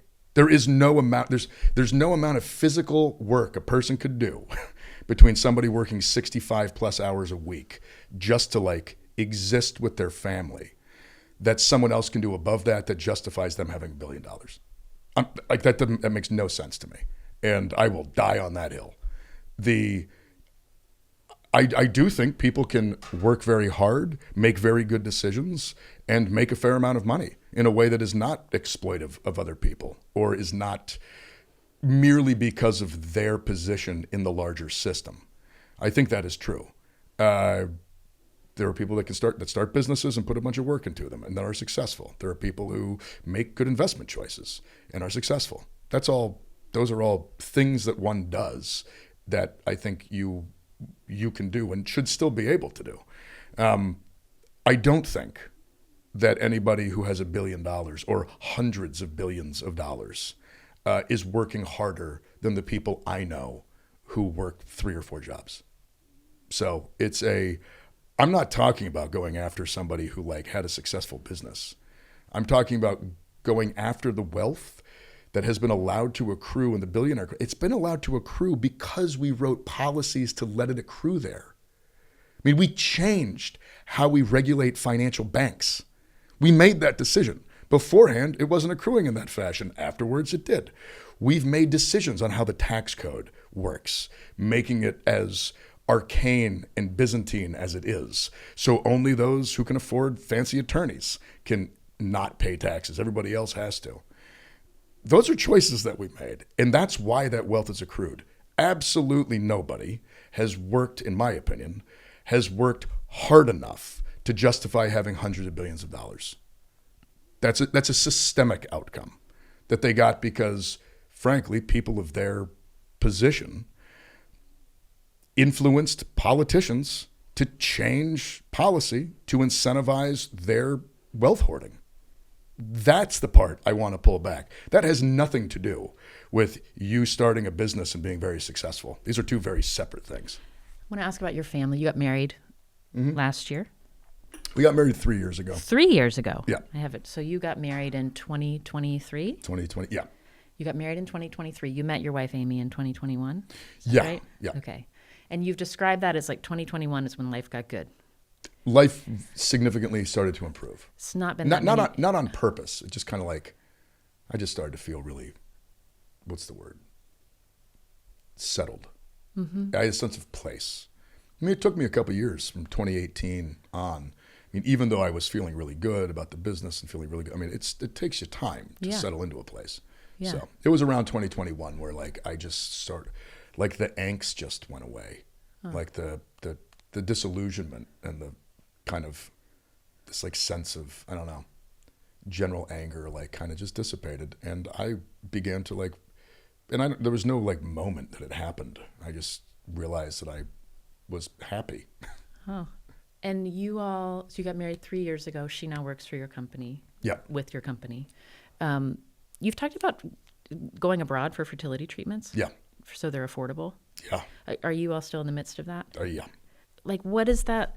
Can you just explain to me what it feels like to want to have a family, to be with your wife, that there are medical interventions that are available, and in order to access them, you have to cross an ocean? Yeah, because you can't afford it. Is that correct? Yeah, that's literally. I mean, we went to Norway. In Norway, the procedure is $5,000. In New England, it is $25,000, and that's just the start. Yeah. In Norway, they send us the medication. They buy it in a Norwegian pharmacy, where it costs like 1/10 of what it costs in the United States. I mean, it's wildly cheaper. It's not like a little bit. It's not marginally cheaper. And also our experience over there has been, they treat you like a human being. You're not like just there to be like somebody to take money out of. Like Amy's been able to develop a really nice relationship with the nurses in the clinic. We developed a nice relationship with the surgeon himself. Like it really is kind of feels very intimate, which, when you're trying to start a family and you're doing something that is so private and so kind of personal, that intimacy is, I think it's also part of the procedure. It keeps you feeling comfortable and feeling connected. Our experience with the American version was the exact opposite of that. It's like you're just like non-refundable down payments and, no interaction except for like some intake exam that's scheduled 6 months in the future. Nobody talks to you. It's just like because it's a money-making scheme. And it isn't for the Norwegians. So because they don't seem to view healthcare that way. When was the last time your wife was in Norway for fertility treatments? When we went over in January. So last month. Yeah, we went for 2 weeks. Yeah. I mean, it's sort of that. My final question for you is, 2021, you were happy. You had a long road and you worked really hard. Yeah. Figuring out how to find purpose, how to find sort of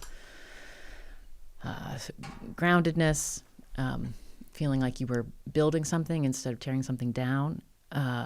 And now it's 2026. Your congressional representative, Jared Golden, was 2-term congressman, said he was going to run again, then announced, actually, I realized I dread winning again. I think I could win again, and I dread going back to Washington for another term, so I'm not running again. And it just made me think, like, you're someone who's had to fight for taking care of your spirit and being in nature, being in a small town where you have relationships, like all of that has helped. And you answered that call to run for U.S. Senate. You are asking Maine voters to send you to Washington, where, as you said, you tried an office job and you didn't succeed earlier in your life. U.S. Senate is an office job in Washington, D.C. Like, like when you were weighing this choice, I understand having a clear political analysis of how the country could be improved. There are a lot of Americans who have that. There are many fewer who are like, I'm going to sacrifice a lot, potentially, of being able to be intimate and proximate to the community that I care about in order to serve. Yeah. So do you worry about that? Do you worry about your mental health? Do you worry about losing a sense of groundedness, like regretting trying this? No, I don't at all. I don't for a number of reasons. One is because I believe. That's why I'm doing this. Like, I got to a point where I really began to realize that no matter how much work we do on the local level, that as long as the systems continue to be exploitive, as long as the systems continue to benefit the ultra rich and the ultra powerful, you can never win.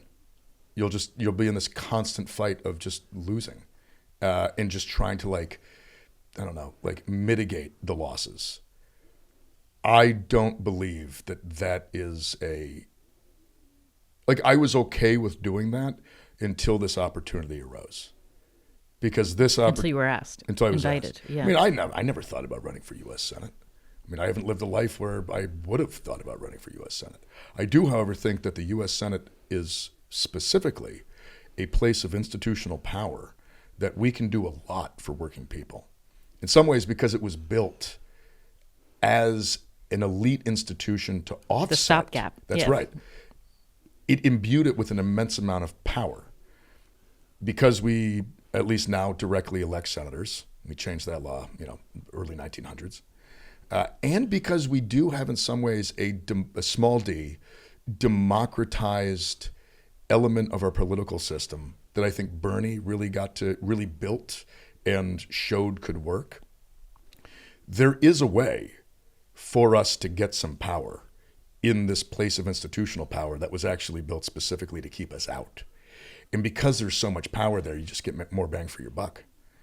And I think this race is showing that clearly, that with small dollar donations, we've outraised our opponents who get establishment money, and 99% of our donations are $200 or less. We get our money from regular people. That exists because of the nature of social media in our current era, the nature of independent media. It is we have this opportunity now to take, and I believe in this. I believe that we need to take that opportunity. I never expected that opportunity to fall into my lap. I figured it would be somebody else. But as a student of history, I've always had the people I've always been most fascinated by are folks who seem to find themselves in these almost like accidents of history, where they're greater forces at work and they're just kind of there. And then one day something shifts and they find themselves in the midst of this larger milieu of power and of systemic forces. I've always found those people fascinating. Never once ever thinking that it was I would be one of those kinds of people. And then somebody gave me a call on July 27th and said, would you be willing to run for U.S. Senate? And then laid out a little bit of a plan onto why it could actually work. And my wife and I, who've spent a long time really focused on doing what we can in our community for our community, we just recognized that if we said no to this, it would be like abdicating a responsibility. And that, yes, we could return to our nice little life. Although it's hard to enjoy your nice little life when you watch all your friends and all your community members struggling daily. It makes it less pleasant. And then what if we just watched the whole thing just continue on as it is, establishment politicians not really trying to do any systemic change, not really trying to go after wealth, not trying to get money out of politics. And if we witnessed that and had this we knew that we had this chance to maybe do something about it, we just felt like it wasn't really an option. We couldn't say no. So I believe in this deeply. That's why I'm doing it. I'm not doing it because I want to be a U.S. Senator. I think the U.S. Senate is a place of institutional power that we need to engage with to fight for working people in this country. That's why I believe in it. It's not a personal thing. I didn't like wake up one day and think I deserve to go be a U.S. Senator. I also think that like I have spent a number of years now feeling or having built this incredibly, I would say, a strong foundation, both of my politics and also of my character, of my happiness. Like I'm very, very proud of who I am now, and I know the things that bring me joy, and I know the things that don't. I know that I've gone through enough in my life to know what sets me off on being unhappy and what doesn't. Like I've gone to enough therapy to talk through all of it, and where I am now, I just feel very confident frankly, in myself, and in my wife. And I know that we can sort of weather the stress and weather the storm of this entire experience. And I want to go to Washington and fight for the working people of Maine and fight for the working people of the United States. And that, I think, to me, that's what's driving all of this. If the sacrifice is I have to like deal with people in politics and deal with the media and go sit and go sit in an office and talk to other senators, that's a sacrifice I'm happy to make. It's not. I mean, people have been asked to make much, much more significant sacrifices for things they believe in. And while I've had to give up a lot in my life, and we've had to give up in many ways our simple, fulfilling life, to us it's worth it. It's worth it because we feel confident that this kind of campaign is going to change politics. If we win this thing, when we win this thing, with this kind of campaign, a campaign built around organizing, a campaign built around small dollar donations, a campaign built around clear and cogent policy about going after the institutional inequities of our system, we win with that. We get to show that this is a way forward. We get to show that all of this kind of establishment pushback for years saying, no, we can never do that. We just have to play around in the margins. Systemic change, oh God, we can't talk about it. We win with systemic change as the front and center thing that we're pushing. I think we get to take what we built and export it. We get to be like, hey, this model worked for us. We want to pay it forward. I mean, quite frankly, I want more people like me to have the ability to do this, because I've found in the past few months, a lot of people that run for U.S. Senate, it's just because they have money. Mm-hmm. That's it. And they just wanted to do it. There are a lot of people who I think are capable of being U.S. senators who just don't have the resources. And we want to build something to provide that. So for me, all of that gives me a very solid grounding of why I am doing what I am doing. And am I excited about going back to Washington, D.C.? Of course not. I already live there. Upside is I'm not going to get my heart broken by the place. I already saw behind the curtain. I know that the wizard's this big. And so I get to go. The wizard is small, you're saying? The wizard is very small.